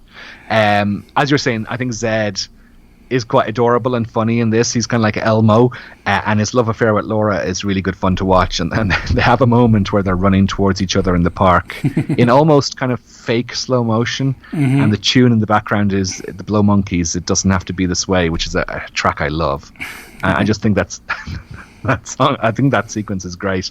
And I love he writes her this really funny off the cuff punk song, love song, and I just think he's terrific. And when we get to part 5, I think he's sorely missed, because along with Mahoney, he's the strongest thing here again. For 3 films running, he's for me the best thing about the film. Overall, I think it's par for the course for the first 4 films. I think all 4 of them have great moments, and all 4 have moments that I wouldn't be that entertained by.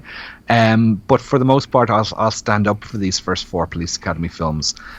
The next 3, I can kind of see where the critics are coming from, but we'll get to that shortly. By the way, when I on this DVD I have, like, it says nothing on the sleeve to indicate this, but actually on the disc itself it says Police Academy 4 alternative version. And I was like, what the hell is that about? And like, I did some research, and I think it is that there is a scene, I think it's actually in this one, part 4, where Harris gets the megaphone glued to his mouth. Right, yeah. Gets the in the other one he gets the mark around his lips. Yeah, that's it. Yeah, and this one's glued.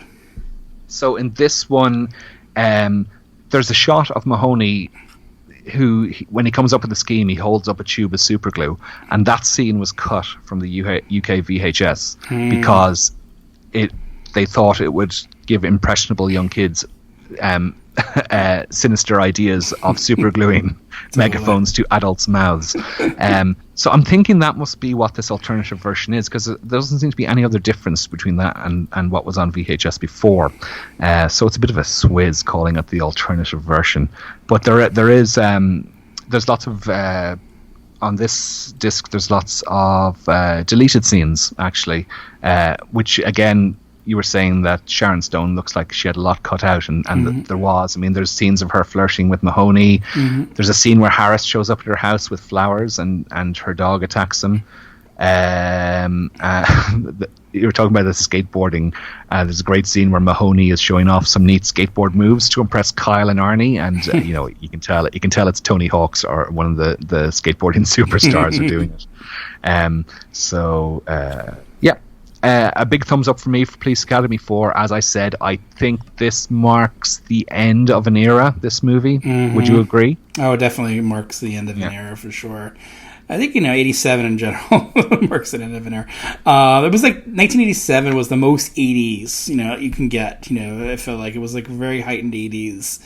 And then like certain things definitely changed after this for the series and for different other things. It still remained a hit at the box office. It was a big drop, I guess. 28 million at the box office and 76 worldwide. The budget was a little bit higher. There's definitely more stunts in this one, so that's probably why the budget was a little bit higher. But it certainly made money for Warner Brothers, and they were like, "We're not going to stop yet. We're going to milk some more money out." And so, they have that big action scene at the end, which probably cost a pretty penny with all the biplanes and hot air balloons. Right. It definitely has a lot of production value, this one, which is interesting to see by this 4. Maybe that was maybe they're in their minds, they're like, we'll go out on a big, on a bang, right? They were thinking this is probably their last one. But no, Warner Bros. is like, nope, do another one. And so they came up with this. They're back. Come on in and register. Jones. Hightower. Hooks. Back off, you turkey! Callahan. Eyes left. House. By this old baby, it doesn't even break, it pulverizes. Tackleberry. Proctor. Harris. And Commandant Lazard. Their assignment? Miami Beach. And they're beside themselves with excitement. Get ready for Erik. This time, instead of making arrests, they're going to take one. He's thinking. But when ruthless criminals kidnap Lazard, his loyal force put their vacation on hold and become bent on revenge. Once they spring into action, man for man, 10 for 10. Hello, Dork. They're the hottest force on the surf and sand. And they'll do whatever it takes, no matter how much it hurts. Shark! Help! Police Academy 5. Leave the swimming area now, mister! It's the best in fun and guns under the sun. Okay, so Police Academy 5, Assignment Miami Beach. Now, this one has quite a different feel to the others for me. There's a change of location, and there's the loss of some really key characters. Mahoney and Zed, and also Sweet Chuck is gone at this stage. So they're obvious factors. But also, structurally, this goes for, dare I say it, a slightly more narrative-based approach. In previous entries, the bad guys are kind of tacked on at the end for that action sequence, as I was mentioning. It's sort of arriving out of nowhere to set up a final chase scene. And the bulk of the film focuses on the antics within the police academy, and that. But here, the bad guys are actually main characters, and they're very much at the forefront. For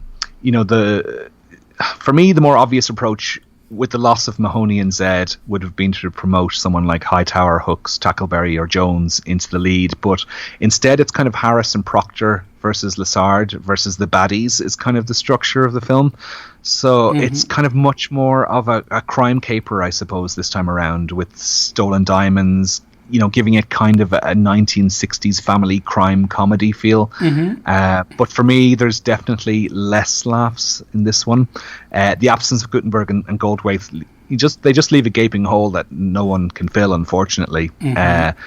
Although the script doesn't really give anyone anything terribly funny to say or do anyway. Having said that, there's something breezy and lightweight and inoffensive that makes this sort of mildly comforting to watch. I'd been quite familiar with the first 4 films in the franchise for many years, but 5, 6, and 7 I've only seen a handful of times, I would say, maybe once or twice each. 5 has a nostalgia appeal that kind of clouds my judgment, because I'm aware that it's a huge drop in quality from the first 4, but watching it, especially during lockdown, it has its escapist charms. It's kind of unpretentious, and it's attempting to create something joyful. I just don't think it's all that funny, but I do find it quite cozy. Now, this was the last one that I saw. I kind of gave up after this one. It was years later that I saw parts 6 and 7, and I'll talk about that when we get to them. So there's the nostalgia appeal of 5 makes it kind of slightly more palatable for me than it would if I'd only just watched it for the first time in the last month. Again, in this one, the pranks on Harris are probably the highlight, although they're just not as good as in previous entries. He gets Dork written into his chest using sunblock at one stage, and his straw hat is set alight, as he's trying to flirt with a young lady in a bar. I mean, it's not exactly Shakespeare. There's, I suppose, a tiny bit of a chuckle to be had when Tackleberry tackles the shark with the gun, forcing it to do an about turn and swim away. I mean, it's awful, but I think it crosses the line from being so stupidly unfunny to being slightly funny. It's hard to describe. So, even by the series standards, this one is more or less laugh-free for me, I'm afraid. And it's definitely targeted at an even younger audience than parts 3 and 4 were. It's kind of a Saturday morning cartoon caper approach with pantomime villains. So for me, I suppose it's a big downturn from the first 4. And I think it really is all down to the loss of Steve Guttenberg and Bobcat Goldthwait for me.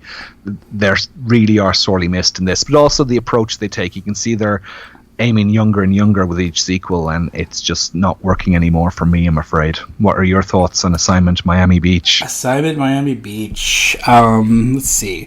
When I saw this in the theater in 1988, this came out March 18th. These were always like spring releases.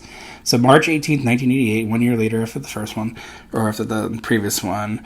I was let down. I thought it wasn't as good. I was like, oh, this is a big drop. This is where it ends, right?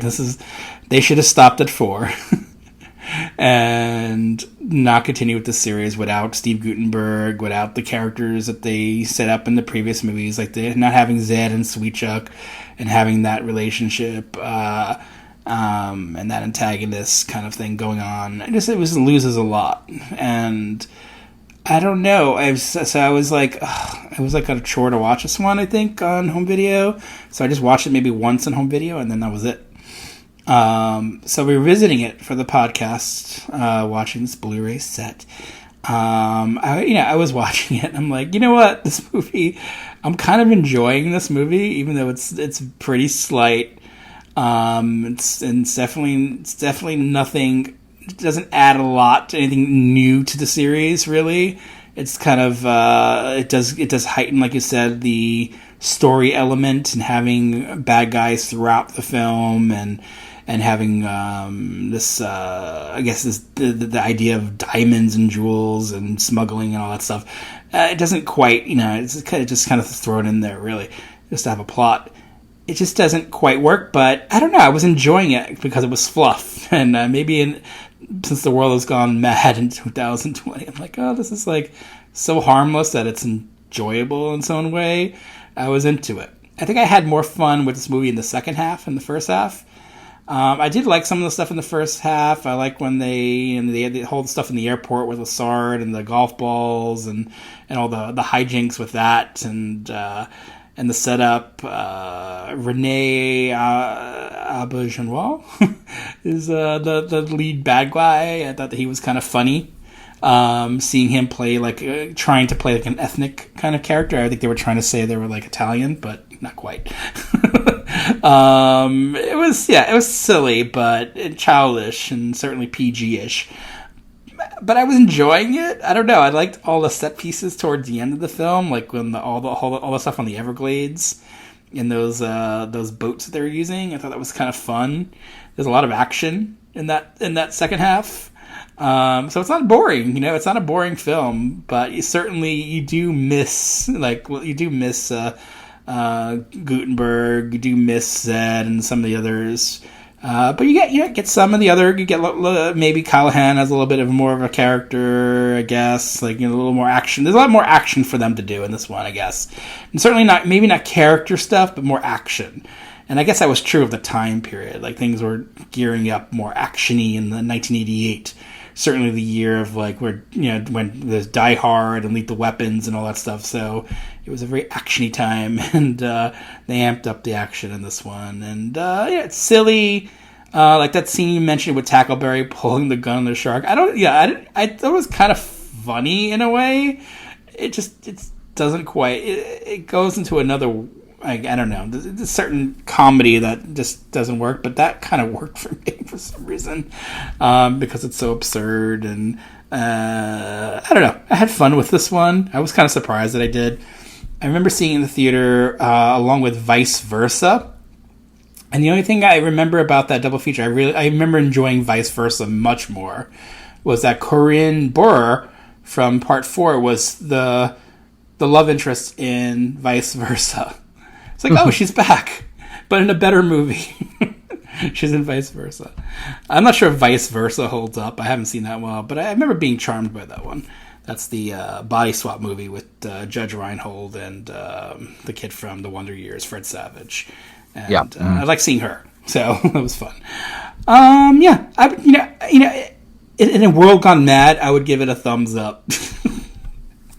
Even though it's definitely nowhere near on the level as the previous films. And that definitely reflects, and this is definitely fatigue for the series for sure. Box office wise, it made $19 million and $54 million worldwide. So it's making a fraction of what the other films were making. And the budget was, I think lower than Part 4 somehow. I don't know. They lowered the budget.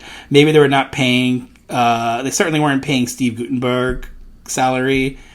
I think Zed. I think they were paying a lot of money to Bobcat Goldthwait. If I remember correctly, somewhere on either a documentary or somewhere I read it somewhere that he negotiated something like $600,000 salary on one of the movies.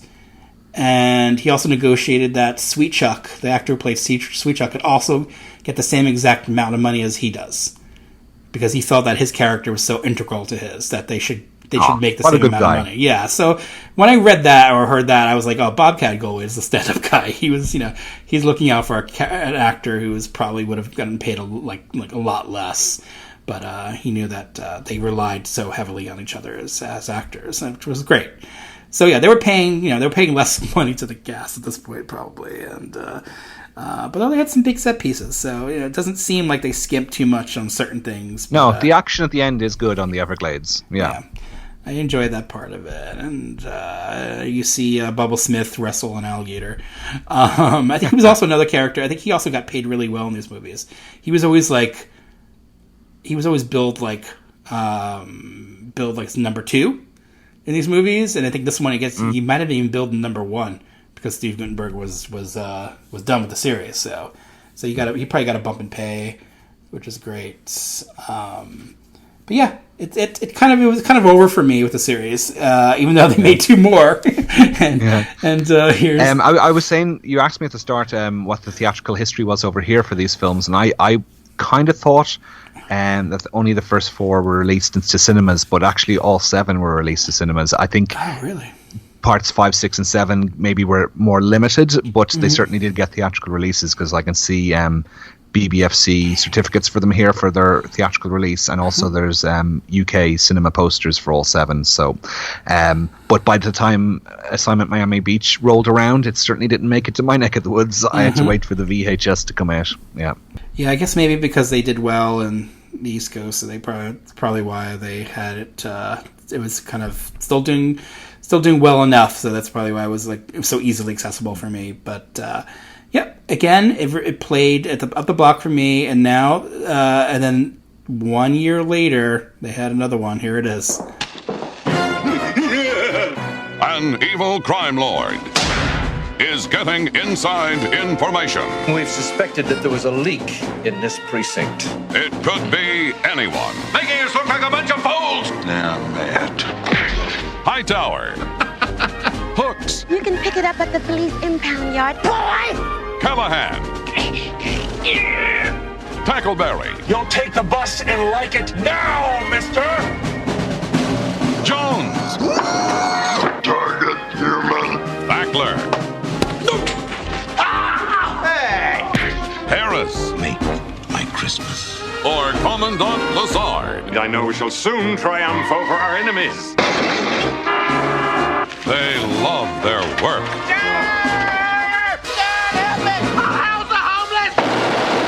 And it shows.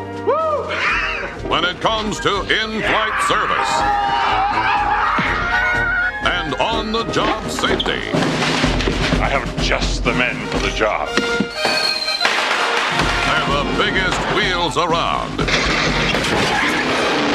That was very exciting, wasn't it? Police Academy 6, City Under Siege. Okay, that's Police Academy 6, City Under Siege. This is a movie I've seen once in my life. And I don't know. It doesn't quite work for me. This is where it focuses on a crime wave, and there's this hidden figure who's organizing crime in the city, and I don't know. I don't even know what this movie is really about, to be honest. It doesn't quite gel for me as a movie. It's I just wasn't that into it when watching it this time. I mean, I thought there was some fun elements, I guess. I like seeing Garrett Graham. And there's more is there jewel thieves in this one too? I feel like there was no. Yeah, there's a lot. I don't know why they're returning with the jewel thief thing again, but whatever. I like seeing Michael Winslow. He actually gets to do a stand-up routine in this movie. By this point, might as well just have him do a set, and he literally is doing a set on stage in front of an audience.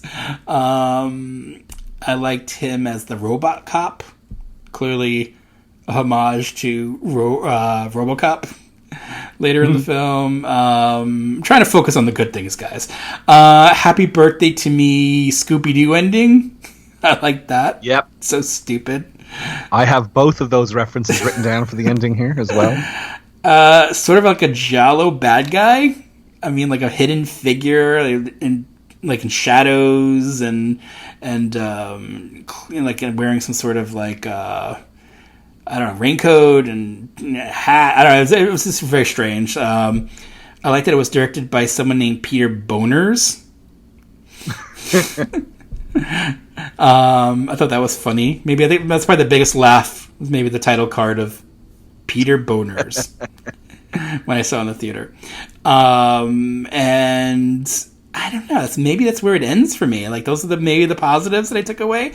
These are those notes that I wrote down. That's all I kind of remember from it while watching it. I've seen it maybe a couple of times now, on watching it for this podcast, and it just doesn't really quite work as a movie. It feels a bit, I don't know, thrown together. Maybe, I don't know. Just doesn't quite. Matt McCoy, who was in the 5th movie, is kind of like the substitute Steve Guttenberg. I never quite liked that character. No, I agree. And so he's here. He's again the lead, and I guess the lead, and it just didn't really work. You're definitely missing really missing Steve Guttenberg. You're really missing like some of the characters who were cut from the previous movies. Even though you have like Harris and Lassard and Callahan and Hooks and Jones, they're all there, and Tackleberry, but Hightower, they're just, I don't know. They don't register as much to me. Not a lot of this movie registers to me. So it's definitely a sign of bad writing, bad directing, and I certainly don't fault the actors. I'm sure they were giving it their all. I just don't think the material was very good. So not a fan. How about you?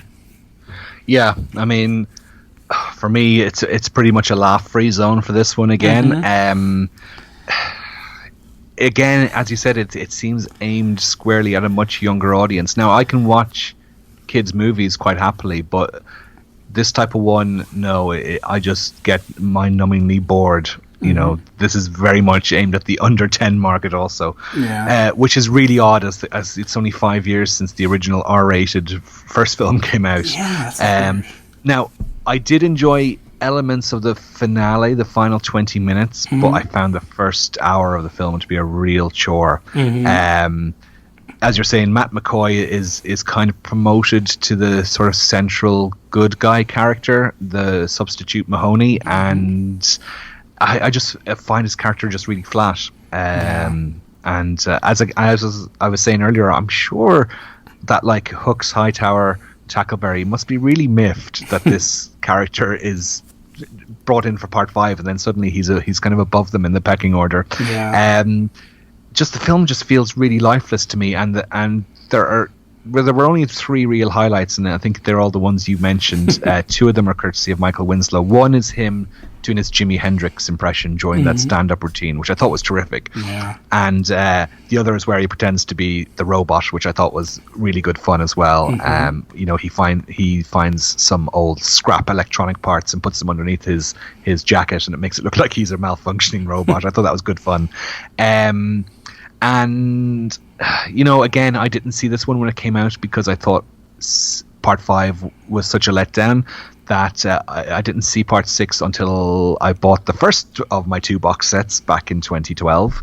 So I have no real nostalgic attachment to this one, so I can view it much more objectively this time, and it's just not good. It's a film aimed at the Barney crowd, and it has a paltry running time of 80 minutes, but I just found it really dragged. It's true. You know, like in part 5, you know, it switches between the cops and the bumbling thieves throughout the movie, you know, and it made me yearn for the structure of the first 4 films, where it was kind of focused on the cops only and their interactions and Harris versus Mahoney and that type of thing. But just the villains in part 6 and in part 5, I suppose, are just too cartoonish and they're too kids TV-ish for me, and that makes them kind of boring to watch. And the gags on Harris in this one aren't as funny. He gets splattered with paint after taking a ridged batch of money out of a bank, which isn't terribly hilarious, and then he gets his arse glued to a plastic chair, and it just feels like the stakes have diminished. I mean, they've run out of ideas completely, and they've just gone for real throwaway ideas of how to prank Harris in this one. There's a rap interlude in this one as well with Melly Mel, and he's joined on stage by Hooks and Hightower, which is kind of cringy. The third thing about the film that I liked, apart from those 2 things with Michael Winslow, was I suppose the finale with the cherry picker and the monster truck. I think that's quite well staged. You know, it's a decent action sequence, and I really enjoyed. Sorry, there's a 4th thing I liked. I did enjoy the latex mask ripping in the finale, which I have written here is pure Scooby-Doo, or indeed Happy Birthday to Me, which is exactly what you said. Although the identity of the Kingpin was kind of obvious, I suppose. But you know, all of that stuff that happens in the last 20 minutes can't make up for how awful the first 60 minutes were. And I'm not really surprised that this one underperformed at the box office and kind of sounded the death knell for the series. It went on a 5-year hiatus after this, and I can kind of understand why. I mean, it's not an award-winning series of films by any means, but those first 4 had something, and they stuck to a formula that we liked, and then from part 5 onwards, they aimed it very young, and it just nosedived for me. So I found this film quite dreary, but there were bits in the last 20 minutes or so that I did enjoy. Yeah, it wasn't a total wash.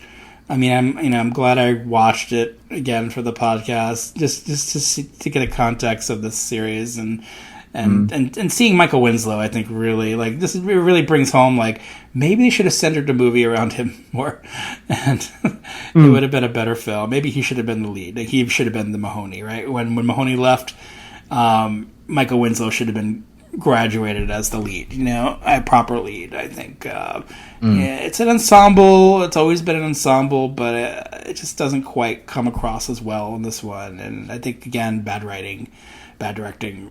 Peter Boner's really left me down. He really let me down on this one. I hate when boners let you down. Speaking of boners, I saw this with at the Marlborough Theater, again, up the block from where I lived, with Skin Deep. Yes, the Blake Edwards glow-in-the-dark condom movie. So that was much better. There's more to the film than glow-in-the-dark condoms, but that's precisely what it's remembered for. That's what it was sold as, and I really like that movie, and that one really holds up for me. I think it's a good, even though he's like a chauvinist and sexist character, again, maybe Me Too kind of character, but in that movie, John Ritter. But he's John Ritter, so he makes it lovable in a way. Yeah. and there's some really funny stuff in that movie. Certainly much funnier than Police Academy 6. Fatigue for sure set in. It made $11 million at the American box office, 33 worldwide, and the budget was around $14 million. So similar to Police Academy 5 in terms of budget, but box office way lower. And that's when they should have said, okay, yeah, maybe we should stop. And they did. Yeah. They stopped for 5 years. I think part of the problem, they were trying to develop sequels every year, and I'm I think there was in talks somewhere in the late 80s to do a movie in Russia, but they couldn't get the clearance to do a movie in Russia. But in 1994, they finally got the clearance to make a movie in Russia. I don't know why they really had to make a movie in Russia, but they certainly wanted to, and they did. And this is what they came up with. After half a century of opposition, the two largest world powers have finally begun working together. But now, just when we thought the Cold War was over, leave it to these guys to heat it up again. May I kiss you again? No, you may not. Police Academy, mission to Moscow. To kick many, many butskis. Those fearless five from the Force are together again on a mission of peace and understanding. Because the Academy's finest will stop at nothing police. when it comes to fighting crime. Do you have proof? Do we have proof? They're not sitting down on the job. They're not being taken for a ride. And when it's time to use force, excess is best. They're about to show Russia just how ugly Americans can get.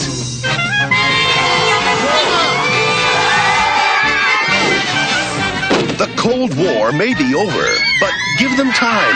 They just got here.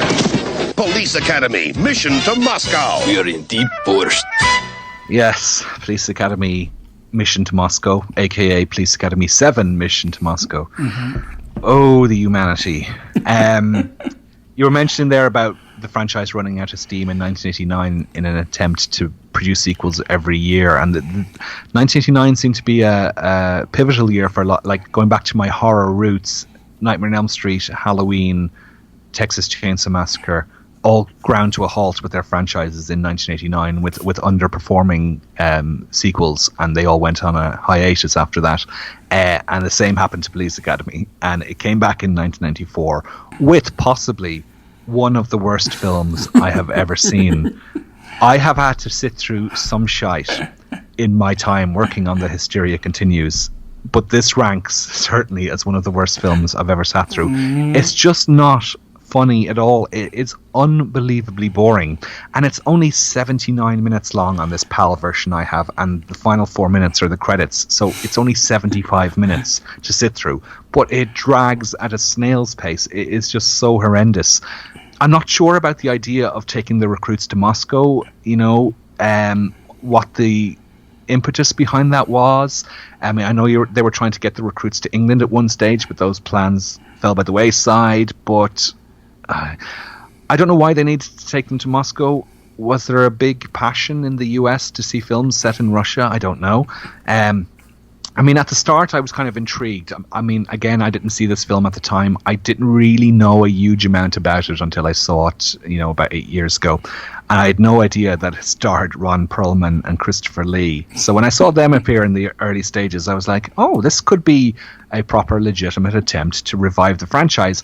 But, oh my God, how on earth did those two get involved in this stinker? I mean, Christopher Lee has been attached to some dreadful movies, but I thought Ron Perlman would have, even at this stage early in his career, would have had better taste and have been, had better sense than to get involved in this. Okay, so an example of the humor at play here. In one scene, they're trying to crack open a safe, and Tackleberry is all for shooting the lock, but Jones says, no, they need to make it look like that nobody has been here. So he comes up with the idea of just making the noises of a combination lock, and hey presto, the safe pops open.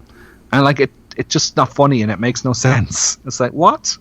The one bit in it that I found slightly amusing was there's a scientist who claims she can tell a person's characteristics by just a strand of their hair.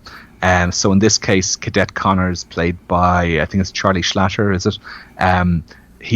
She deduces that he's a picky eater, he's afraid of heights, and he's a virgin. And I mean, that's not even that hilarious, but that's as funny as it gets in this film. Wow. It reminded me of one of those sitcoms where they take the main cast off to another country, like when Friends went to London and that type of thing. So it has all the usual cliches. So they've got to tick all the what do we do in Moscow boxes. So they go to the Russian circus and the Bolshoi ballet, and all the Russians tend to shout rather than speak. And we do get to hear Harris say, "Move ski, move ski, move ski," because of course his catchphrase up until this point has been "move it, move it, move it." So it's just box ticking. It's like, let's go and catch all the landmarks of Moscow and cram them into this movie somehow. It's one attempt to update the franchise to the 90s, is to have the central MacGuffin to be this computer game for an unspecified device, which looks like a Game Boy. I think it is actually a Nintendo Game Boy. So it gives you a once-in-a-lifetime chance to see Christopher Lee playing with a Game Boy, which is not something you see in any of his other movies. But like I was saying, the humor was targeted at a younger audience, in parts 5 and 6. But here, it's aimed so young and so low. I mean, this film will have, from what I can see, virtually no appeal to anyone over the age of 8. It's like, I'm a really immature 46-year-old, but even I couldn't raise a smirk at this awfulness, this atrocity. I mean, a lot of the time there are punchlines with no setup, and the film feels like, for a film that was, I don't know if it was 5 years in development, but they had 5 years to work on this film. It just seems such a complete mess, and there seems to be a load of ADR in the film also, like dialogue that's been re-recorded or added in after the fact, which made it feel like kind of a Doris Wishman film. And there's tons of comedic sound effects thrown in the background, lots of whizzes and whoops and swanny whistles. So it reminded me of the comedy Cops from Halloween 5. So maybe the same sound designers worked on both films, I don't know. And there's a bizarre scene where Harris and Tackleberry find themselves undercover at the ballet as kind of female ballet dancers, and it could have been funny, but I was so just dead behind the eyes at the stage that film came up, that I just couldn't muster a smirk of any kind. And the film ends with the least energetic sword fight between Ron Perlman and Commandant Lassard. It's so robotically choreographed and just lacking in any energy. So for me, this is by quite some distance the worst film in the franchise, and certainly one of the worst films I've ever seen. It makes 5 and 6 look like classics next to this one. I mean, I just found it to be hideous, and it really struggled to hold my attention. I watched it twice for the podcast, and both times I just struggled so much. It was such a chore. Oh, I had the same problem. I could not get through this movie. It was so hard so hard to watch this movie. I don't know what it was. It's just so bad. It just doesn't work at all. Just the central idea of it doesn't work. The characters don't seem to be given a lot to do. I mean, there's only how many are left from the original series? There's only Sarge, Jones, Tackleberry, Callahan, and Harris. Hightower. And Hightower. No, Hightower's not in this one. Oh, is he not? Even Hightower is like, nope, I'm not going to Russia. Okay, I've forgotten that bit. So Hooks in it. What's that? And Hooks is not in it either. Oh, okay. So it's really like 5 of the original cast. Like, yeah, okay, we'll do it. That's it. They couldn't even get Matt McCoy back. It's so bad. It's such a bad movie. I can't stand this movie. It was hard to watch. It felt like such a chore sitting through it, and that I had to like just move away from the screen. I just could not, and then go back to it and try again. And it was like 2 or 3 like moments like that where I just like had to like just walk away. Like maybe later. And then it just never quite came together, never quite worked at all, and I'd never laughed. I just thought it was a chore. And yeah, I was surprised how much I did not like this movie. And it's sad to end the series on a down note, but that's where it went with 6 and 7. Certainly 7, much worse. I couldn't believe this was directed by Alan Metter, who made some fun movies. He made Back to School. I know. Girls Just Want to Have Fun and Moving. All fun movies, especially Back to School. And so I'm surprised that he couldn't muster up something. So there must have been something that happened in this movie in post-production. I don't know. There's no real history. Certainly, they're working on a documentary right now called What an Institution, The Story of Police Academy. Hopefully they'll highlight what really went wrong with 7. Certainly the script must have been the thing, and so I can't imagine when Christopher Lee and Ron Perlman read the script like, oh, we have to do this movie. I don't know. Maybe they were lured by other factors. Who knows? Yes, blackmail. Yeah. But yeah, it's just an embarrassment. So it's sad that it went there, but it did. What can you do? But we still have the other films to highlight, to watch. This one, yeah, I think it was barely released. I never saw it in theaters. I never saw it on video. I didn't see it. I avoided it until this podcast. And I was lucky for 25 years to not see this movie. My luck ran out in 2020. Yes. Police Academy 7. It's not. Is it the worst thing about 2020? Having to sit through Mission to Moscow? Well, it's on the list. Yeah. It's on the list. There was also, like, besides 7, there was a series that they launched in 1997, which I never saw, because I was so turned off to these films. Like, 6 turned me off to these movies for sure. So that's why I didn't bother watching 7. Didn't bother watching the series. And there was an animated series which I might have watched back in the late 80s. I just don't remember much about. I don't think they used the voices, so that was not. Yeah, there's no real reason to watch. Well, I'm guessing the animated series is probably what prompted them to target it towards a younger audience from Part 5 onwards. Yeah, maybe to tie sense. The two together more closely. Yeah, that totally makes sense because kids were watching these movies on home video. Certainly, they're watching them when they're on TV all the time. I feel like, yeah, it's like we mentioned, 2 was on TV a lot, 4 was on TV a lot. I don't think 5 and 6 and certainly 7 I didn't see much show up because, probably on cable, but not on regular TV here in the U.S. Not a fan of the later films, but yeah, there was a lot of good stuff for the first 4 films, certainly. So what you said to me yesterday before we recorded that you had a surprise for me that one of the later films you really enjoyed. Now, I thought it might have been 6, but it turned out to be 5.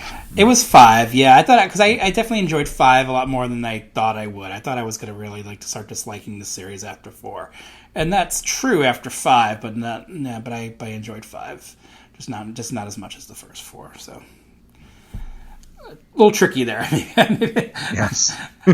Maybe I'll go back and watch 7 again and really enjoy it. Don't do it. Nope. Won't do it. Not going to do it. There are a lot of things I would do ahead of ever watching Mission to Moscow ever again.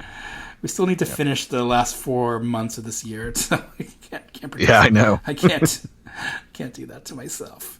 So yeah, I'm looking forward to that documentary when it comes out. Me too. Yeah, that will be fun just to see the making of these films and hear the stories and see some of the cast. They got a lot of the main people from these films and surviving castmates and production people on that documentary. There's like a 10-minute tease of it on YouTube. Okay. So, yeah, because they're on the DVD box set, and I think you got the Blu-ray box set. I think they're kind of similar. There's, apart from part one, the extras are kind of scanned to them. I mean, there might be an 8 to 10 minute featurette on each one, where it doesn't go into any huge depth, but still, I appreciate them. I was listening to the commentary on part one yesterday, and Steve Guttenberg is on it actually, but he's very subdued. He doesn't have a huge amount to say. Let's talk about Steve Guttenberg before we end. Like, he had quite a career in the 80s. He started with like Can't Stop the Music, which is not for everyone, but I enjoy it. Excellent. Diner, and then I think Man Who Wasn't There, which I hadn't seen since it came out in theaters. I wonder how that holds up. The day 3D, after, wasn't it? Yeah. Yes, it was 3D. I was on a craze of the 3D movies in the 80s, and I saw that one. The Day After, which that TV movie, which devastated me and devastated everyone else who's seen it. Cocoon.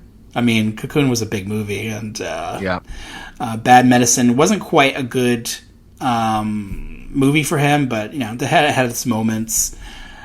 Short Circuit was certainly love Short Circuit. I love Short Circuit. Yeah, I'm a big Short Circuit fan, and even Short Circuit 2 to some degree, even though he's not in it. Bedroom Window was his attempt at doing like a serious thriller. Amazon Women on the Moon, he shows up in that. He shows up in a Sally Field, Michael Caine romance called Surrender. I haven't seen that since the 80s. Then he was in the big hit 3 Men and a Baby. Yep. High Spirits, which was a fun movie. Cocoon 2. Filmed in Ireland, I believe. Filmed in Ireland, that's right. Yep. With Peter O'Toole. Cocoon 2, which I seemed to watch a lot for some reason back in the late 80s. So yeah, he had quite a career. And then I think towards the end there, he did The Boyfriend School, which is also known as Don't Tell Her It's Me. And 3 Men and a Little Lady. And then it kind of went off the rails a bit for him, sadly. But he was doing all those movies in addition to like doing a Police Academy movie every year. So he was working a lot, and he's dependable. He's a face of the 80s. Definitely, I would say. Yeah, when you think of the 80s, you think of Steve Guttenberg for sure. And one in the oven. One in the oven. We all need one in the oven. How would you rank them before we end I up? didn't think of that. I would go 1. Yeah. 4. Yeah. 3. 5. 2. 6. Ooh. 7. You'd rank 5 above 2. I would go probably 1, 4, 3, 2, 5, 6, 7. 5, 6. ... infinity, and then 7. Totally. Let's pretend like if you guys are out there going to do a Police Academy marathon after this, and I do think you should just leave off 7. Pretend it doesn't exist. I think you might be. You might be. It sours. It would sour the experience. If you want to even leave off 6, go ahead. It's okay. We won't mind. Just watch the trailer because it has the best bit of RoboCop in it. So. Yes, definitely. Yeah, definitely watch that part of it, and the Winslow routine was fun. But yeah, again, this was fun taking this Police Academy journey with you. As PC as it was, these films, they're very PC. They're very of the moment. I'm glad we could watch them together. I do. I still get a nostalgic kick out of those first 4. Yeah, they hold up for me too. I agree. All right, guys. Thank you for supporting Patreon. Thank you for taking us on this journey. Look out for Erik on the Hysteria Continues podcast. He's got some fun upcoming episodes. You'll be joining us on one soon, I believe. Yeah, that would be great. I'm looking forward to that. And we won't say which ones they are yet, but they're out there. They'll be out there, hopefully. soon, and you could see Erik in Nothing Underneath soon. And you can look out for my other podcast, The Last American Video Store, hopefully getting another episode together, and the Retro Movie Love podcast, the regular episode. We have a new episode, Apartment Horror. So thank you guys so much. Look out for us on Facebook and all the socials and Instagram, all that good stuff. And talk to you soon. Thanks again, Erik. Thank you. Bye. Take care. Ciao for now.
Citizens on patrol, cause the neighborhood folks won't take no more. They got bars on the windows, locks on the doors. Cleaning the streets is what they'll do. They're gonna get rid of all the punks like you. They're citizens on patrol.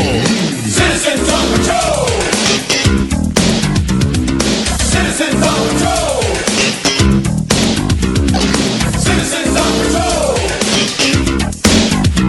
We got crashers, smashers, even head bashers, punks, drunks, all kinds of fun. There's a mugger in the alley and a junkie named Sally. So you better go home. Leave you alone. We're citizens on patrol. So you call the cops, they won't do no good, cause they won't even come through this neighborhood. Before we get this crime to stop, we got to grab the cops from the donut shops. Citizens on patrol. Citizens on patrol.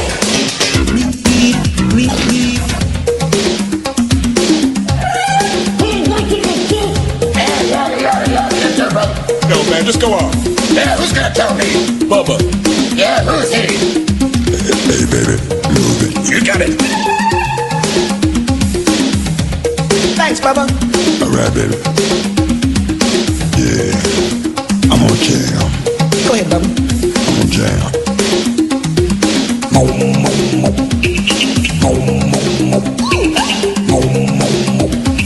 Citizens on patrol, baby. That's all right, Bubba. Yeah. Yo, Stevie, come on, man.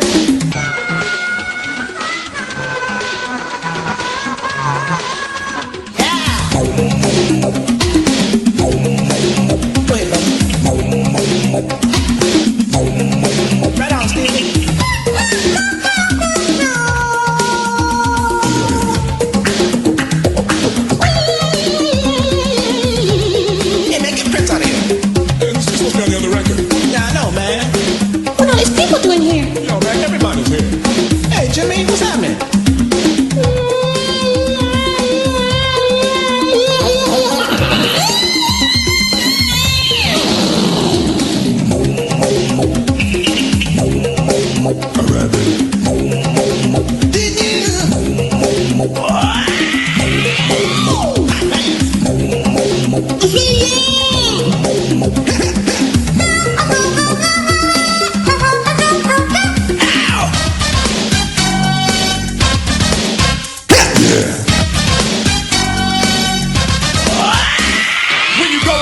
Does your house get robbed? To vacation place when you're on the job. Do you feel real dumb because you're a working slob? You need citizens on patrol. Citizens on patrol. Citizens on patrol. Citizens on patrol. Citizens on patrol. Okay, Mahoney, get going. On the double, move it, move it, move it.